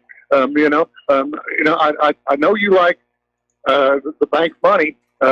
I've been advised there's things I can't talk about on air anymore, Mike. I think you're aware of that. Yes. I get a little too carried away because I name names. But so the aloofness that I caught in that office. I mean, just the dispassion, disconcern. I mean, it was amazing to me. So I wasted 10 minutes of my time probably. But but what I really called about is I met a great Mexican friend. I made a new friend. Now he's not here legally. He has 2 jobs. He sends his money home back. He's applied. He's trying to go through the process, but he's not legal yet. And I was always, until I met this man, I had a different view. But this is such a kind, and Mexican people. I mean, come on. I mean, they're just probably the best people on earth. I mean, if you ever had a dinner with a Mexican family, give me a break. Everybody's there, all 3 generations. I mean, just loving folks. But this was my thought. The CIA has been running drugs forever, and we all know this. The CIA makes the money. Western banks make the money. The Mexican government is shafted and therefore very corrupt. So, I mean, we leave them almost no scraps. Our bankers soak up the drug money, and they have for decades. Everybody knows this is true. And so the Mexican government is therefore, left with scraps and is very corrupt fighting over the scraps. Man, what would happen if the Republican Party adopted a total legalization agenda? And I mean across the board. I don't care how you do it. I mean, and take the criminal element out of the drug trade, take the CIA out of the drug trade. I think that why build? I mean, there's already a wall, because with our banksters. Now I'm thinking, I don't see a need for a physical wall. What I think we need to do is tear down the artificial wall, which really is the drug trade, and take the money out of the criminal element of it, which supports the Mexican government and the cartels. It's just kind of a. I mean, I wish it was that simple, but the reality is that the people in charge of the drug cartels, whether it's organized crime or the CIA, they want the prohibition to continue because that maximizes their profits, and they would do anything with a capital A to prevent legalization.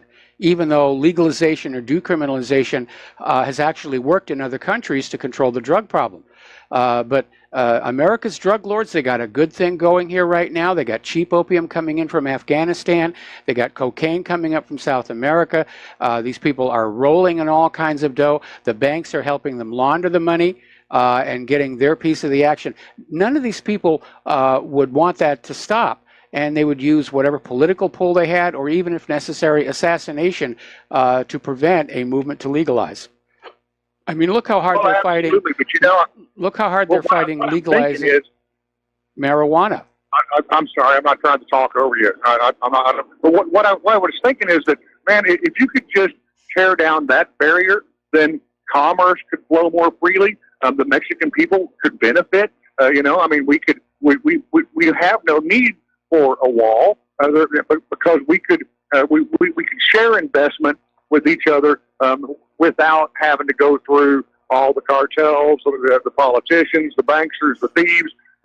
I mean, to me, it's just, you know, and I, again, you know, I mean, it's kind of a new revelation. So, I mean, my heart and soul's not into this, but I just think that if we did away with the BS, you know, our peoples could interact more freely, and there would be a lot less tension than there is now, and a lot less need for them to try to, you know, cross into America if investment could flow, real investment could flow, but that's right now blocked by this insane drug policy, which just props up corrupt governments on both sides. Yes. You know what I mean? Yep. Well, because, you know, I love you folks. Please support RBN. Mike, you're my favorite person. I'm sorry I haven't been able to call for a while, but, you know, I was warned off about this, and I've been advised that there are things I can't talk about on air anymore well, with you. Don't talk about them on air. And I hate that. Well, don't talk about them on air. You know, keep yourself legally safe here. Right. I know. I can't name names, but folks, yeah, I mean, please support RBN. The only place you're going to find the truth. Mike, I love you. Give Claire our love, and peace out, brother. All right, thanks an awful lot here, and we're going to let you go. Now, if my theory is correct and the federal government is heading for a Soviet Union-style collapse, at that point, we could have a discussion about whether it might be smarter to legalize drugs, tax them, and get rid of all that, because the political machine that would preserve prohibition would be gone. But again, organized crime figures would be doing everything they could to prevent that. They'd be trying to bring back prohibition. A lot of people don't know this, but back during alcohol prohibition, a lot of these temperance groups, the anti-alcohol groups, were being actually funded by the gangsters and the rum runners. They didn't know it. The money came through cutouts. But as more and more talk of repealing prohibition went across the country, the gangsters spent more and more money on these groups that were out there screaming, we've got to keep the prohibition going, because that's what kept the profits going. That's what kept the money flowing here. Now, over in Chicago at the O'Hare Airport, a DEA drug interdiction task force stopped this Yuba City resident, Josh Gingerich, and he was carrying $29,000 with him. And they took it without charging him with any kind of a crime. He didn't have any drugs on him, and he tried to explain to them his business is he buys used trucks, renovates them, and then flips them over. And buying these used vehicles is pretty much a cash on the barrelhead operation. But the DEA wasn't listening, and now this guy is fighting to get back all of his money, because his business could be ruined by this. Civil forfeiture is completely out of control here. Over in San Francisco, apparently the conductors on the train system there are now issuing warnings over the PA system, warning riders to check their seats for hypodermic needles before sitting down. Apparently there are transient drug users on San Francisco, and it's another indicator of just how that city has gone totally downhill under Democratic leadership. And there was a witness, was interviewed on BuzzFeed, and apparently the warning was made over the loudspeaker at every single stop. Once again, please make sure there are no needles in or around your seat before you sit down. Apparently there was an incident where a woman did sit down, and jabbed herself on this used hypodermic needle. I just hope that whoever used it before her did not have AIDS. Now, as you know, Monsanto is facing a lawsuit. They've been sued by a farmer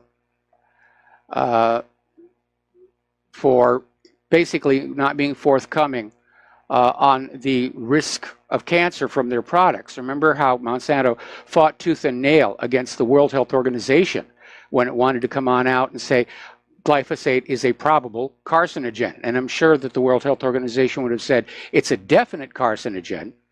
But Monsanto's lobbyists and lawyers got to back off and said probable, which to me is still stay away. So apparently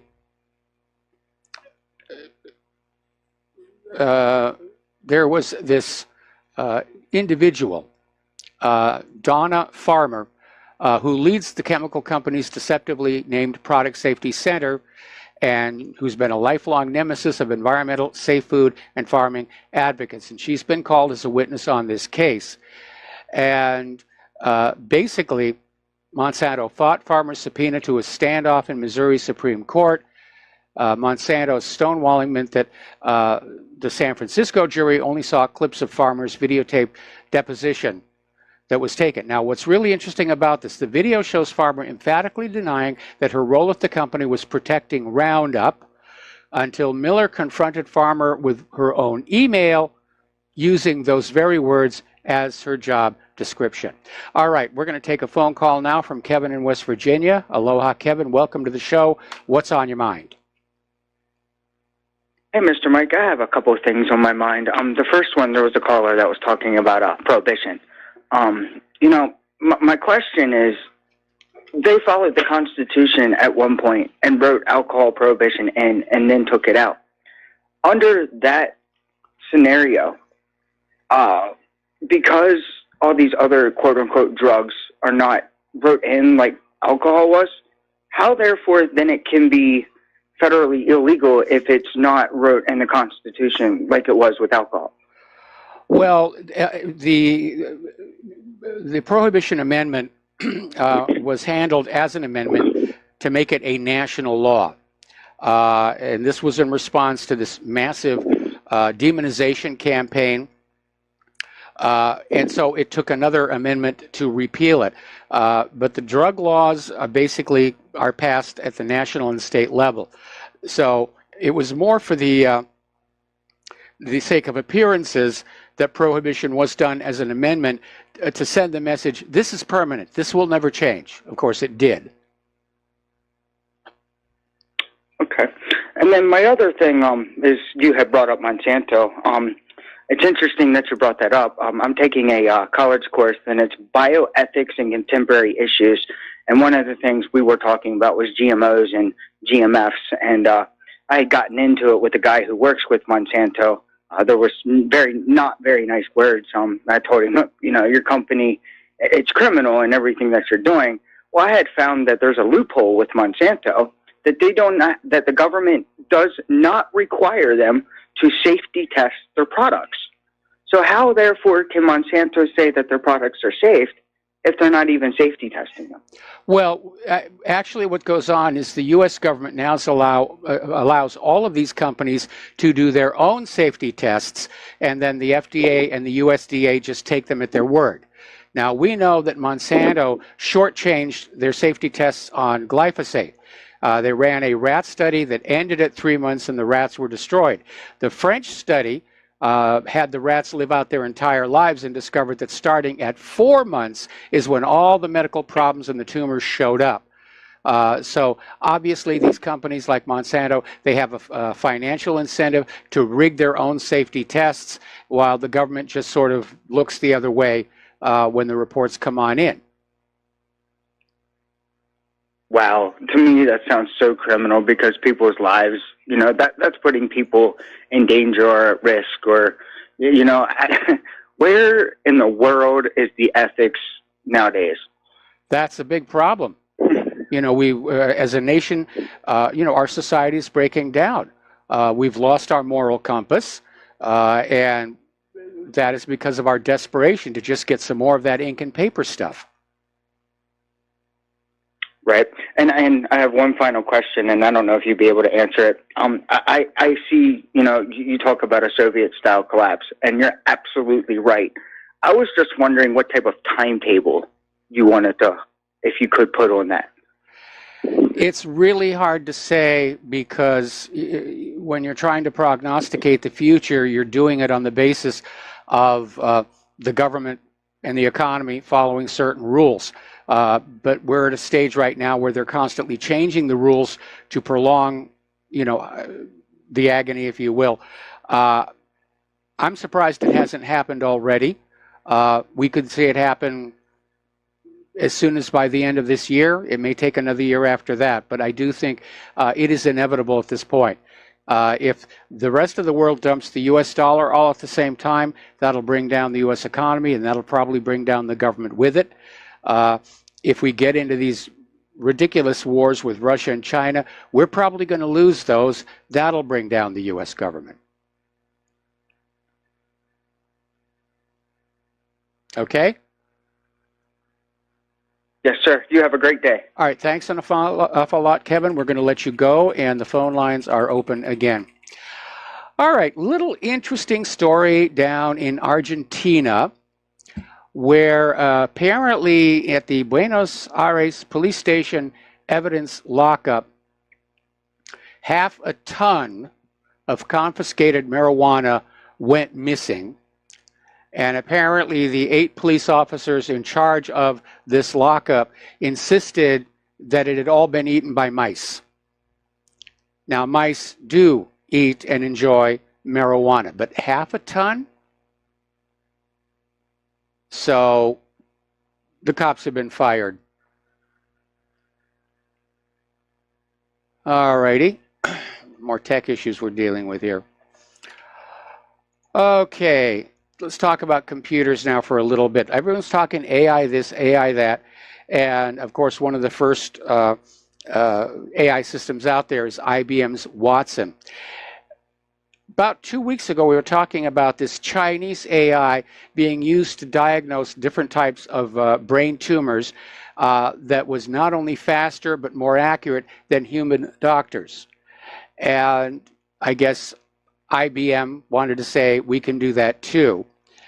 And so they had IBM Watson diagnosing cancer, but it didn't work out. Apparently there's some internal documents that got leaked where IBM Watson made several unsafe and incorrect treatment recommendations to cancer doctors. Apparently they're actually using the technology. It's actually out there and they're using it. So an investigation by Stat News, which got the files, revealed the problem lies with the AI system being carelessly trained. Rather than being taught to diagnose people from real cancer cases, IBM Watson was instead trained using synthetic records by the company's engineers and doctors working at the Memorial Sloan Kettering Cancer Center in New York. Garbage in, garbage out. Now, real medical data is difficult to obtain for privacy reasons. However, relying on fake data, not a good idea. We'll be right back after these commercials.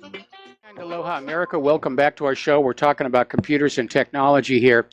Now, security researchers at Check Point have discovered a massive network used to launch a malvertising campaign. And apparently it was a network of 10,000 WordPress sites that were compromised. And this thing was delivering 40,000 infection attempts per week from this campaign, which they're saying is still active. They're trying to figure out, how to come up with a way to block it, how to sterilize it. But basically, they reckon the criminals are getting a decent return on their ad spend so they can afford to outbid the legitimate publishers.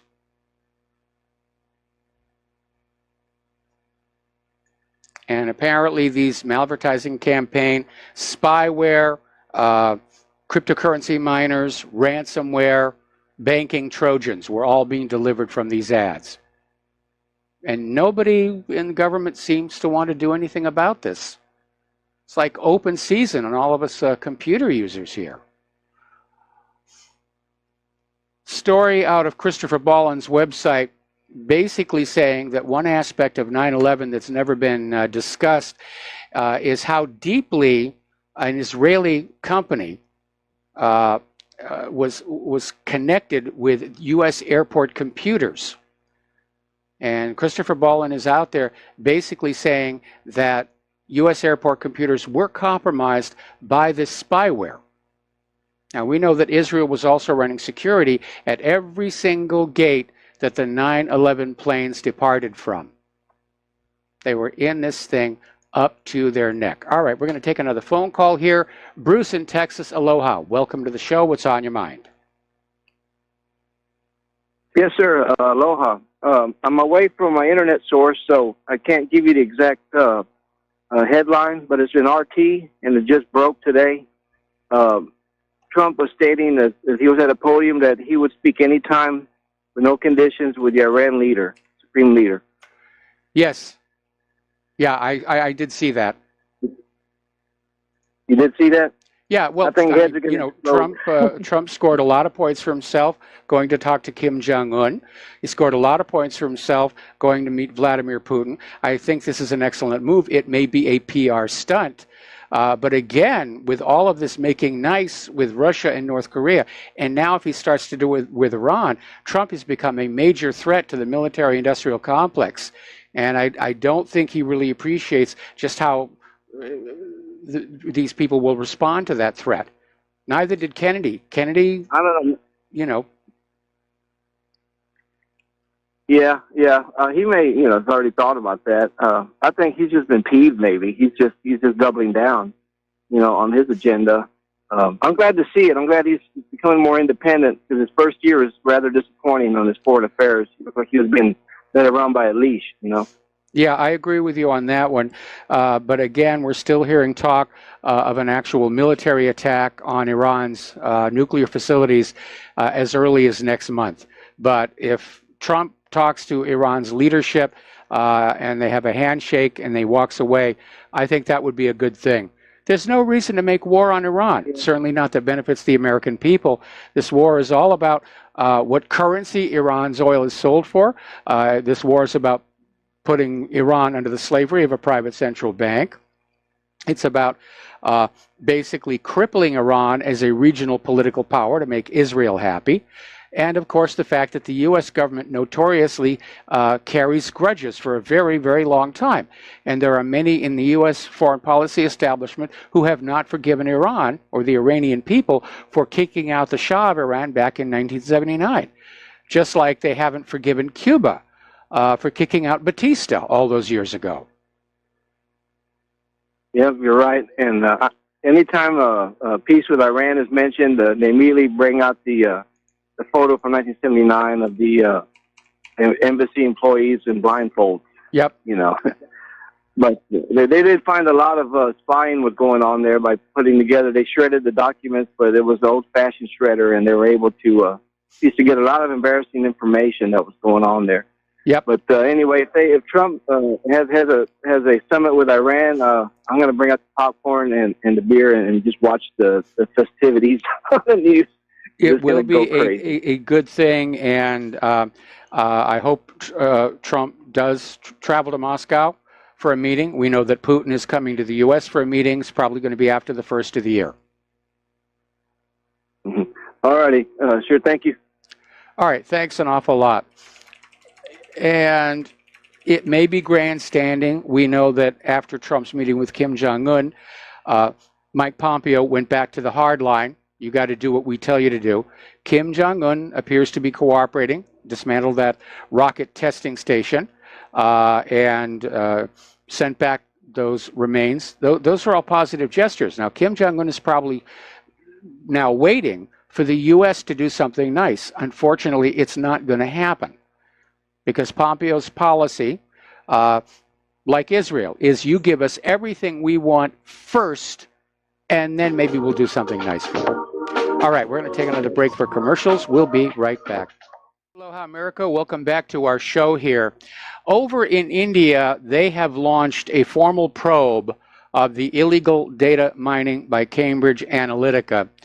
And apparently the firm failed to respond to successive notices by the Indian government on whether it had harvested the user profiles of the citizens of India.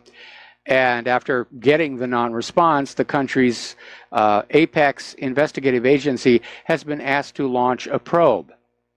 So they're taking a look to what was going on here, and the government informed Parliament it has written to the country's Central Bureau of Investigation seeking an inquiry against the British-based mining and analysis firm. So we're starting to see the backlash from all this snooping on us here. Now, in the story of Facebook, there is a name that has been overlooked. It's like everybody looks at Apple and it's Steve Jobs, and only us real nerdy tech heads remember Steve Wozniak, although he's been in the media lately here. Well, the same thing is true with Facebook. And there was a gentleman, Aaron Greenspan, who was very integral to the creation of Facebook. And he was interviewed recently, and on the show he said he thinks Mark Zuckerberg is a sociopath and a threat to national security. And he was talking about Facebook's recent scandal, the stock's recent plunge, and why he believes the number of Facebook fake accounts are understated. Now, these social media companies make their money through advertising. And to make that money, they got to have lots and lots of readers.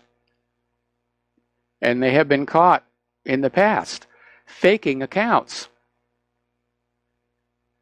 to basically cheat the advertisers here. Now, Kim.com has come on out. He's also slamming Zuckerberg. Pardon me, I've got the hiccups here. And he's saying that Facebook and Twitter are the ones who are meddling in the U.S. elections by skewing the public dialogue during the campaign season. And he says that they're doing 100 times more damage to democracy than all of the foreign meddlers combined. And .com basically said, be concerned about deep state social media companies like Facebook and Twitter. Because they've become the propaganda arm of the Democratic Party. They're gatekeepers. They want to control everything you see and hear to basically convince you that voting for the liberal Democrats is the only possible course of action. They want to make sure you don't find out about all the crimes and corruptions of the Democrats. They want to make you forget about how the Democratic National Committee cheated Bernie Sanders out of that nomination in 2016.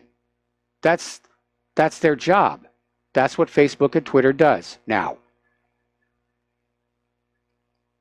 They're basically trying to control the minds of Americans. Not with much success, but that's what they're trying to do here.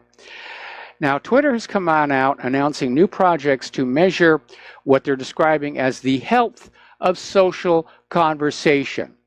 And they're doing this in partnership with experts from the University of Oxford to basically improve the health of conversation on the platform. So they've engaged social psychology professor Miles Houstone and John Gallagher from the university, along with Dr. Mark Heerdink from the University of Amsterdam. They're going to study how people use Twitter and what impact that has on the quality of debate. And Twitter's announced earlier they would review proposals from outside experts into how to measure and improve the health of conversation over years of criticism over misinformation and offensive content spreading on the site. In other words, they're coming up with another form of censorship. And I'll be the first to admit, when I was still using Twitter, it got pretty rancorous in there. And there was a lot of abuse being hurled. And yes, deliberately fake stories and deliberately fake tweets are a reality of modern internet life, which is why you have to take responsibility to be your own best analyst. Don't let Facebook or Twitter tell you what is real news or not. You have to figure it out for yourself. Actually, when you get really good at it, it's kind of fun. This one is just silly. Apparently, an international group of university researchers has found that humans perceive the color of anthropomorphic robots the same way they perceive race in humans, by color. And they're out there sounding a warning that we're biased against black robots. Well, there is such a thing as paint. It's not like this is a permanent condition. And unfortunately, our cultural signals for black versus white go all the way back to the early cowboy movies, where the good guys always wore white hats and the bad guys always wore black hats. And so we grew up with it. It's ingrained in us that we think white symbolizes good. I'm sure most of you, when you go to church, that priest up there at the altar is wearing a white robe. So I think that was the shark, though. This idea that we're biased against black robots.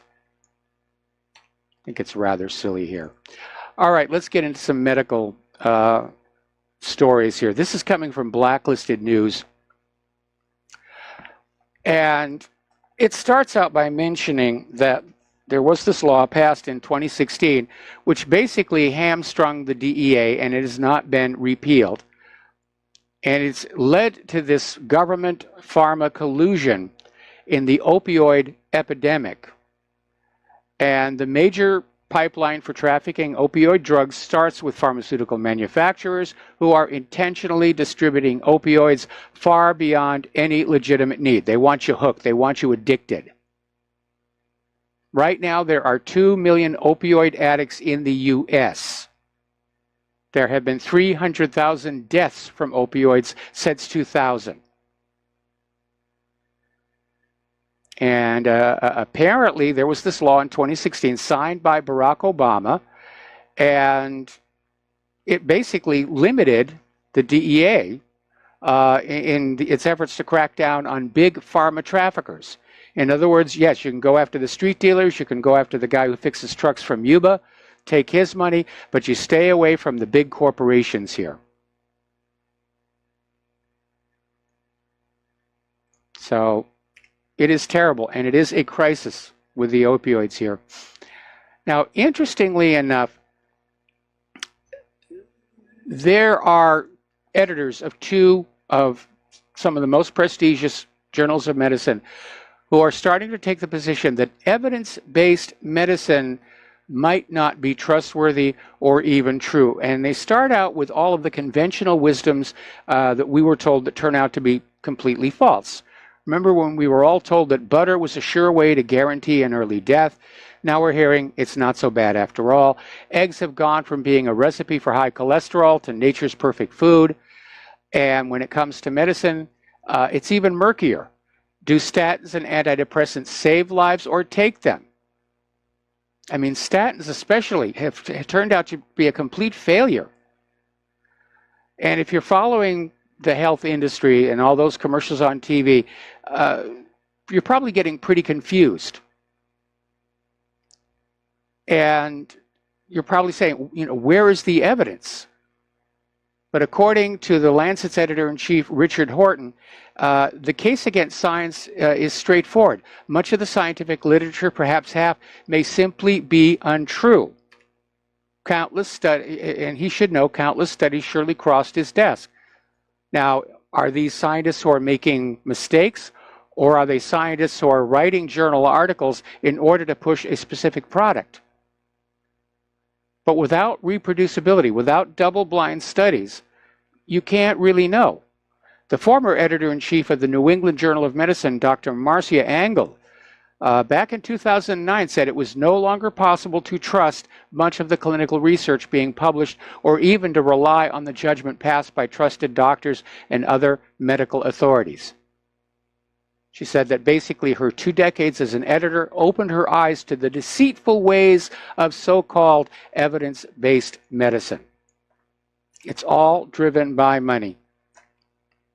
And you begin to realize that Hippocrates' admonition to first of all do no harm has been kind of abandoned. I mean, Claire and I will sit in our living room and we'll watch TV and we'll see these ads come on for all the new modern whiz-bang medications, synthetic molecules, patented, market exclusivity, and we'll listen very carefully to that rapidly talking person at the end of the commercial who says, you know, if you take this drug, all kinds of bad things can happen. And you should be paying attention to that. And the last thing you should do is go into your doctor and say, I saw this really cool commercial for a medication I think will work. Now, apparently, insulin is the latest drug to see a major price increase, provoking a new outrage. And the problem is that 3 companies control 99% of insulin production in the United States. They effectively have, if you will, a cartel. So, again, it's all about the money. It's all about the money. There's been an issue apparently over at McDonald's, and apparently 123 people have contracted serious gastrointestinal illness from McDonald's salads. And the source still remains a mystery. So, not that I eat at McDonald's anymore, but apparently this problem has been linked to all 4 of the salads on the menu and involves a parasite called the Cyclospora, and causes vomiting and diarrhea. It can start a week or even more than a month after eating the contaminated food.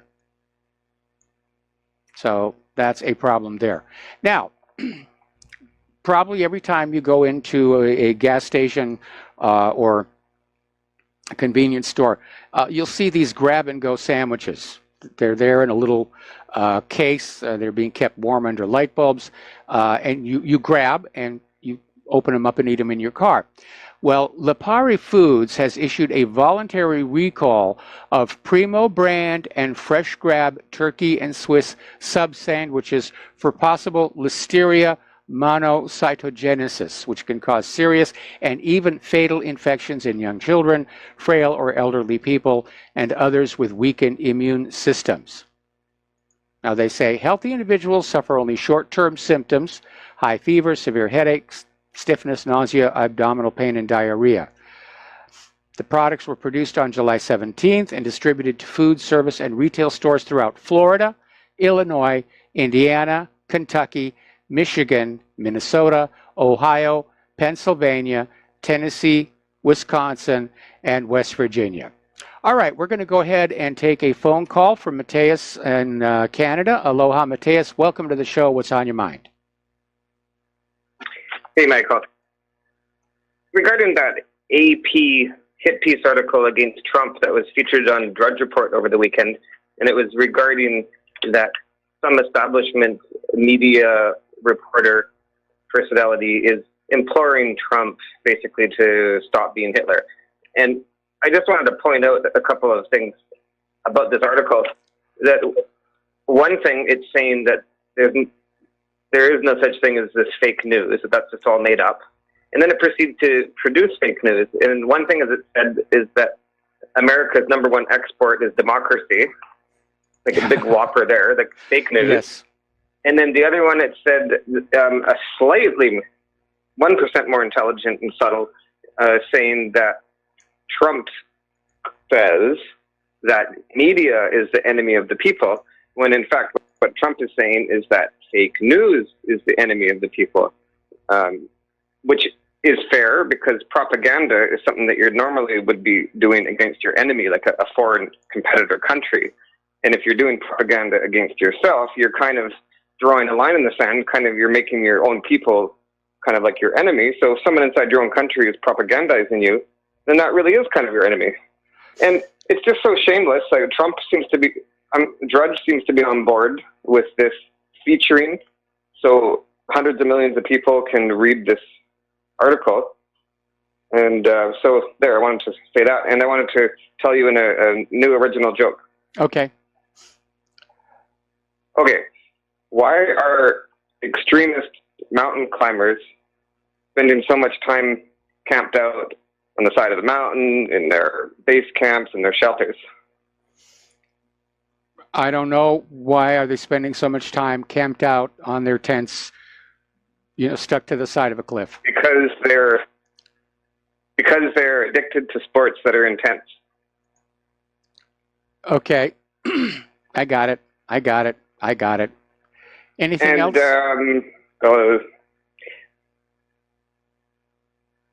No, that's it. All right. Well, thanks an awful lot for the phone call. We're going to let you go. And the lines are open again here. All right. More health news. Apparently in Terrebonne Parish, Louisiana, positive results for Naegleria fowleri in water supplies have come back from independent testing. This is that deadly amoeba that eats your brain. And the Terrebonne Consolidated Waterworks District is saying they're going to put a different disinfectant in there. This is starting to smell suspiciously like Flint, Michigan, where they, in order to save money, they went with a cheaper chemical that turned out not to do its job. They're not taking care of the American people. They're too busy taking care of the war here. Over in Michigan, in Kalamazoo County, water tests are showing man-made PFAS chemicals in the drinking water in 2 towns, 20 times the safe level. So it is, it's really just crazy here. It really is here. By the way, Iran is labeling all GMOs, probably another reason why the U.S. wants to declare war on them. So we're coming up here on our last commercial break. We've got a caller waiting on the line, and we'll get to that as soon as we come back from these words from our sponsors. Aloha, America. Welcome back to our show, last segment of our program on this Monday. And let's go to the telephones to Al in Canada. Aloha, Al. Welcome to the show. What's on your mind? Hi, Mike. I hope you're doing well. Yes. I kind of missed, the earlier part of your show. I'm going to have to watch it, I guess, on YouTube. But I sent you a video link to a local, like a city's news outlet, and they were the first ones, and I think, to show the unredacted video. When I say unredacted, like the face wasn't blurred, of somebody in the midst of a quote-unquote hate crime. I don't know whether you watched it or not yet, but I've watched it a few times. And right at the end, like where you actually see this guy saying what he says, I don't want to say it, but I'm going to have to. He says, "I'll kill your kids." He's got a big smile on his face, either like he would enjoy that or this is staged. Well, I'm kind of, I don't know anymore. I don't know what to believe. Because, I've put the story up at what really happened so people can look at it and decide for themselves. I have not watched the video myself. I won't be able to until after the radio show is over. Yeah, it is disturbing, to say the least. But,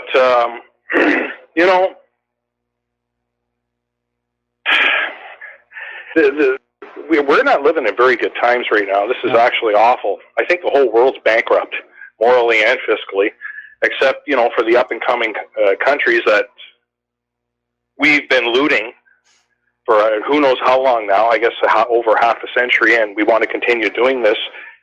And, eventually it's going to come to an end because there won't be anybody left to loot except ourselves. Yep.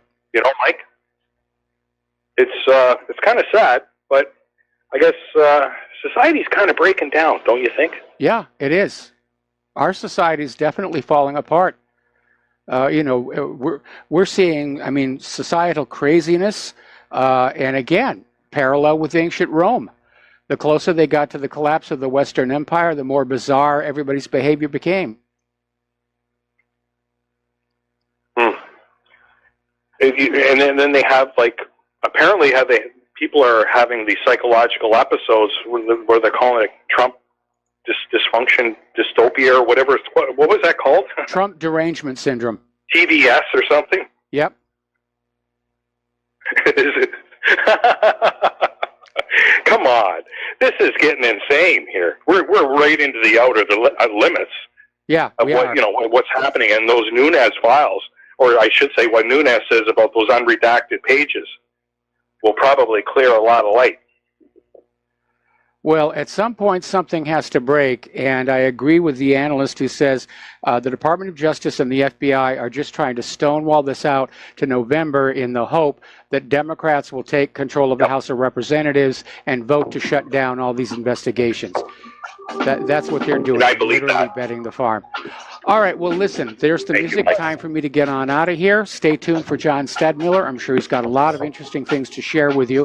Please take what you learn here and at whatreallyhappened.com and share it with everybody that you know.